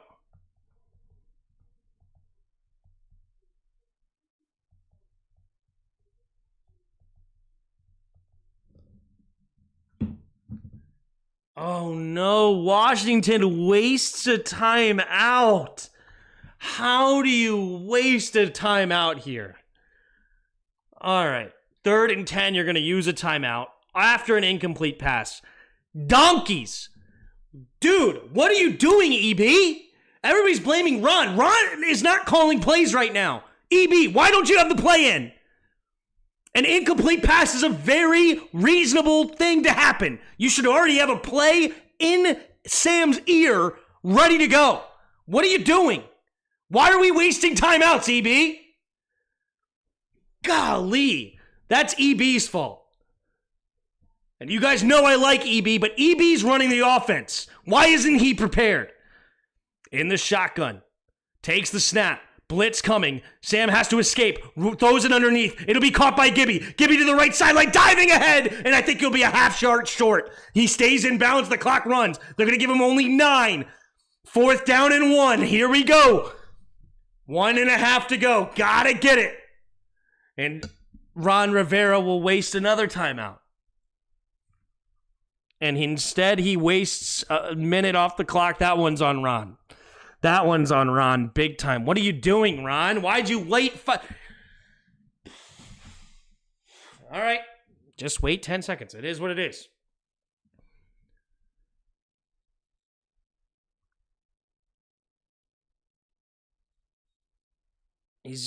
I don't think he's out of bounds. Or was he? I don't know. It's so close. Let's see. Nope, you can't see the sideline. No idea. I think his left elbow was down first anyway. Oh, his right elbow was out inbounds too. All right, here we go. 1:28 to go in the fourth quarter. Howe in the shotgun. It all comes down to this. And the Seahawks will use a timeout. All right, 4th and 1. We're going Big Timmy. We're going Big Timmy here. 4th and 1. What do they got? What do we got? I ain't looking to the left, and I'm not looking at chat. We're solo dolo here with Big Timmy, 4th and 1. What does EB have in store for the Seahawks defense? What's your go-to play here? 4th and 1. I like to get Terry the ball, but I also like giving B-Rob the ball. I think it's got to be one of those two. B-Rob or Terry. Here we go. How it comes back onto the field after the timeout, breaking the huddle. Here we go. At the Seahawks 43-yard line. Man, they moved the ball backwards again. Now it's even almost 4th and 2. 3 receivers to the left. Takes the snap, drops back to pass, quick throw over to the right side, and it's Terry McLaurin for a first down! It's a slant pass. Terry McLaurin, move the chains. Got to keep it going, though. The clock is running. Here we go. Gets the first down. Sam Howell takes the snap, throws it to the middle of the field, and Dotson gets it knocked it away by Bobby Wagner, and the clock stops with 1:08 to go at the Seattle 35-yard line. Terry McLaurin, baby.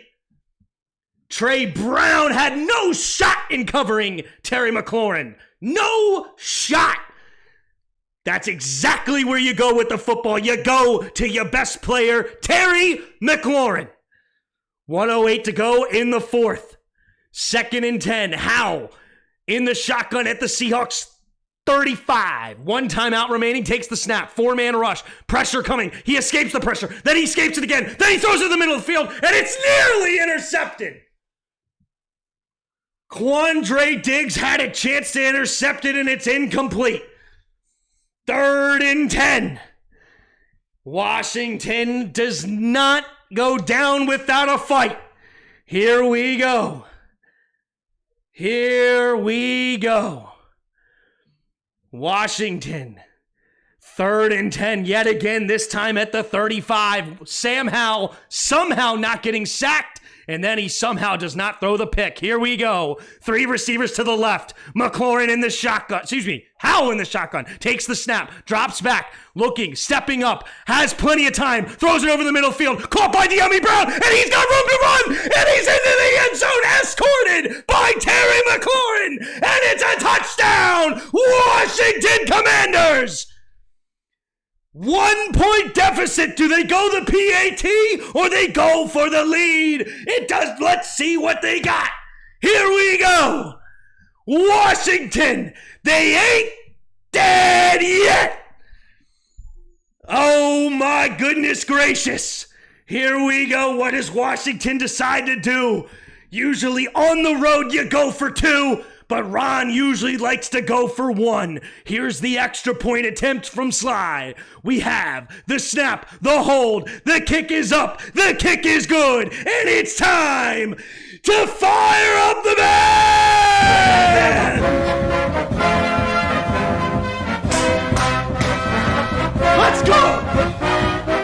I told you we ain't dead yet! Hail to the Redskins! Hail! Victory reigns on the warpath. Fight for old DC. Run past the score, we want a lot more. Beat 'em, swamp 'em, touchdown, let the points soar. Fight on, till you have won. Sons of Washington, rock, rock, rock. Hail to the Redskins. Hail, victory reigns on the warpath. Fight for old DC. Let's go! I told you, Sam the Goat Howe. And I told you Terry would step up. Didn't I? I told you Terry would step up when you needed him most. The offensive line blocked like they never blocked before. Here's the kickoff, and it is a touchback. So the 25-yard line is where Gino will start this next drive.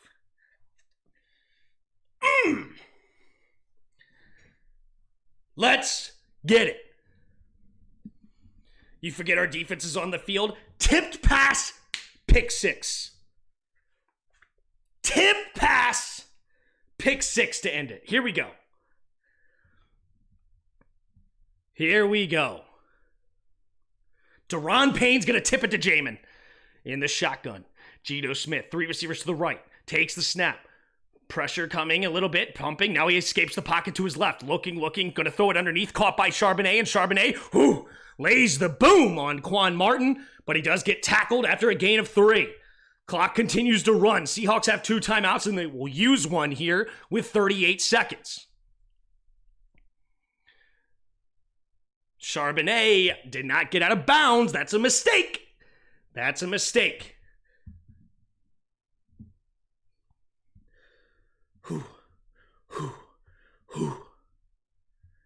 We ain't dead yet. Come on. Here we go. 2nd and 7 here. Myers' career long is 61 back in 2020. His long on the year is 55. Here we go. 2 receivers each side. In the shotgun is Geno. Puts Charbonnet in motion, takes a snap, drops back to pass. He's going to sling it out there to the flat, and Charbonnet dives ahead for a gain of 3 out of bounds. 33 seconds left. Here we go. 3rd down for the Seahawks. 3rd and 4 at the 31-yard line. 3 receivers to the right. Geno in the shotgun. Pressure might be coming here from Washington. Maybe some man-to-man defense. Takes a snap. They do send it. Quick throw over to the right side, and DK Metcalf gets the first down, and Benjamin St-Juste.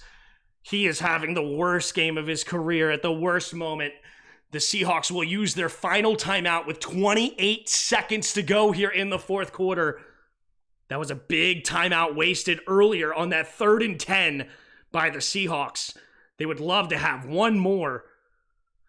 But let's see what they can do. You got to step up and make a play here when you are the Commanders. So Geno Smith doing a great job slinging it out there. Here we go.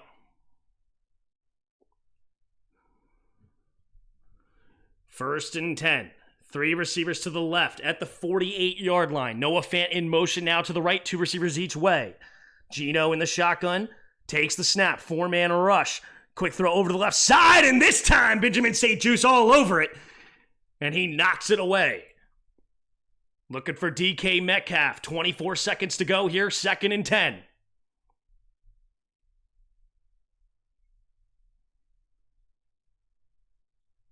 Oof. If you're looking for the pick, you could have had one, Benjamin. Here we go. 2 receivers each way. Geno in the shotgun, takes the snap, drops back to pass, looking, scanning, throws it to the right side, and it's caught by DK Metcalf. Metcalf standing on his feet, still going, diving ahead at the 25, 15, 14. They have plenty of time to spike it. Plenty of time. 10, 9, 8, 7, 6, 5, 4, and they spike it with 3.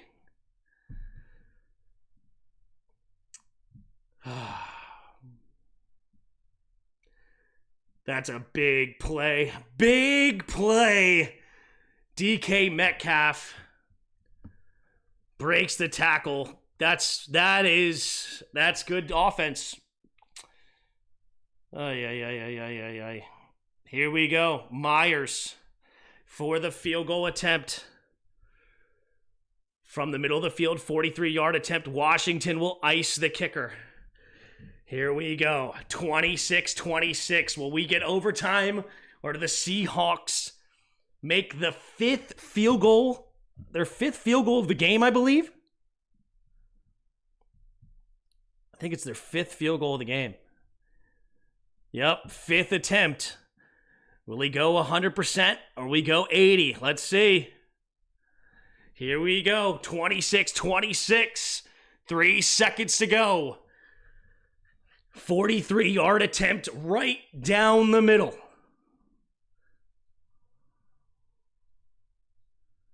Jason Myers. He's made from 45, 43, 35, and 45. The snap, the hold, the kick is up. The kick is right down the middle. And Washington loses on a last-second field goal. And the game is over. 29-26. Seahawks win. Man.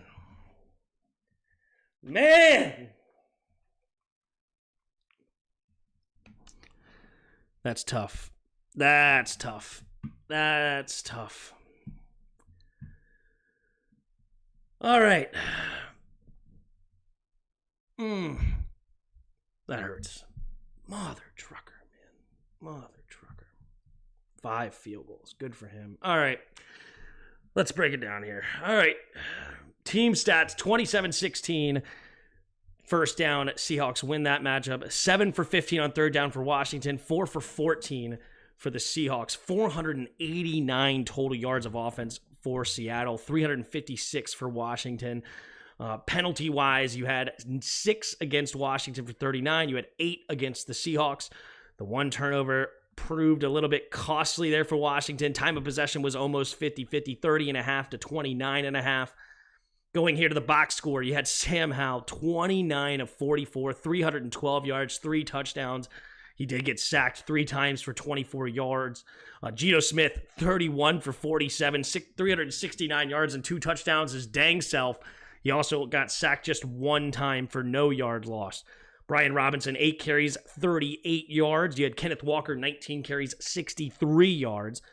Leading receiver in the game was Brian Robinson, 6 catches, 119 yards and a touchdown. DK Metcalf, 7 catches, 98 yards. Leading receiver for Seattle. Washington's defense had 2 guys with 10 tackles, Cameron Curl and Jamin Davis, and Bobby Wagner led the Seahawks with 10 tackles himself. Gibby had 5 returns for 133. Nobody really did anything on punt returns. Joey Sly, 2 for 2 on field goals, 2 for 3 on extra points. And Jason Myers, player of the game, you can say, 5 for 5 on field goals, 2 for 2 on extra points. Big day from the kicker for Seattle. You had 5 punts for Tress and 4 for Michael Dixon for Seattle. Yeah, tough break here for the Washington Commanders. They fought hard. It was a back and forth game all day long. Sam Howell continues to impress me. I love what he's continuing to do. We did abandon the run yet again. We abandoned the run, and the Seahawks defense did a great job bottling up our receivers. Really nothing there at all for Seattle, or for the receivers of Washington. Offensively, you scored 26. That's a pretty solid day. You'd take that, especially considering the defense didn't get you any turnovers, so it's not like you had great field position at any time in this game. Yeah, 26 points, you would take that every single week. Moving on to the defensive side of the football. One man imploded is what it comes down to. In the fourth quarter, when everything mattered in that moment, one man imploded, and that one man was Benjamin St-Juste. On 4th and 5, he had a pass interference to keep their drive alive. He then, a couple plays later, had a face mask called against him. He then, a couple plays later, gave up a touchdown to Tyler Lockett. Then he gave up a bunch of catches on that last drive for DK Metcalf to get them into field goal range. Benjamin St-Juste, who honestly is not a bad corner. He's not a shutdown by any means. But every once in a while, you have the worst day you could have possibly had, and his came today. And very unfortunate for Washington. That sucks. But moving on from just one man, you had a defensive line that really didn't get any pressure on Geno. As I said, only 1 sack for 0 yards lost. Geno Smith also dropped back 47 times, and you didn't get nearly enough pressure against Geno Smith. Geno Smith had 369 yards and 2 touchdowns. Not enough in the pressure category. And that is something that Chase Young and Montez Sweat did, even though they didn't get a whole lot of sacks, they did get pressure throughout the game. But this time, honestly, I wouldn't be surprised on 47 dropbacks if we got pressure more than 10 times at most. It was most of the time he had plenty of time back there to make things happen. Kenneth Walker had a big touchdown. That was a poor tackle by Percy Butler. Tyler Lockett, we talked about his touchdown already. Yeah, and it was a lot of bend, don't break. You held them to a lot of field goals. That was good. You're not breaking it to give up touchdowns, but still, way too many yards given up. Nearly 500 yards of total offense given up for the Seahawks. Defense lost this game yet again, and it's another reason why Ron Rivera, Jack Del Rio, and Martin Mayhew have to go. The talent on this defense is minimal at best, especially after you just traded away 2 defensive ends for pennies. Now, defensive talent-wise, you have 2 D tackles and 1 safety. After that, the rest of your defense stinks, right? Benjamin St-Juste clearly is not good enough to cover number ones. You don't have a second corner that really does anything. Kendall Fuller, meh. Emmanuel Forbes got kicked out of the game. That was crazy on a bad call on the first drive of the game. He didn't have any chance to move out of the way. He was going for the football, and really it was a hospital ball thrown by Geno Smith. And not only did he get called a penalty, which by rule it was a penalty, but he got ejected, which was just insane. So after that, you don't have corners that can cover. The only safety that's worth anything is Cameron Curl. After that, Percy Butler, Quan Martin, meh. The linebacker crew is a disaster. It's just horrible. The linebackers, David Mayo, horrible. Jamin Davis, meh. I mean, Jamin Davis did have some flashes today. Jamin Davis definitely was the best linebacker on the field. He definitely had, I think he had a tackle for loss at one point. What did he end up with? He had 2 tackles for loss, which is good, but it's just not enough, especially not in coverage as well. When that's why we drafted him. He was supposed to be a coverage linebacker, and that ain't it. He ain't it right now in coverage. Defensively, we don't have a lot of talent, and we don't have a good coach either. The coach is terrible. Benjamin St-Juste was struggling, and then you go ahead and put St-Juste on an island one-on-one with DK Metcalf. Tough break for Washington fans. It was a great game, though. I will say it was a great game. A lot of fun to watch. Back and forth. Nobody gave up. A lot going on. Came down to the wire. Last second field goal. There was a lot to enjoy in this game. A lot. And especially that final drive by Sam Howell. So much fun to watch. Unfortunately, we came up short. And that sucks. That sucks. I appreciate you guys for watching until the end. I'm going to go get something quick to eat. And then we will be live here in the next 20-ish minutes or so for the night game, so make sure you tune in for that. We'll be doing a film review on this game on Tuesday night around 8:30. Basically, once I get home and get situated, I go live. So not a super stringent start time, but we will be live for 3-4 hours on Tuesday night to break down the film.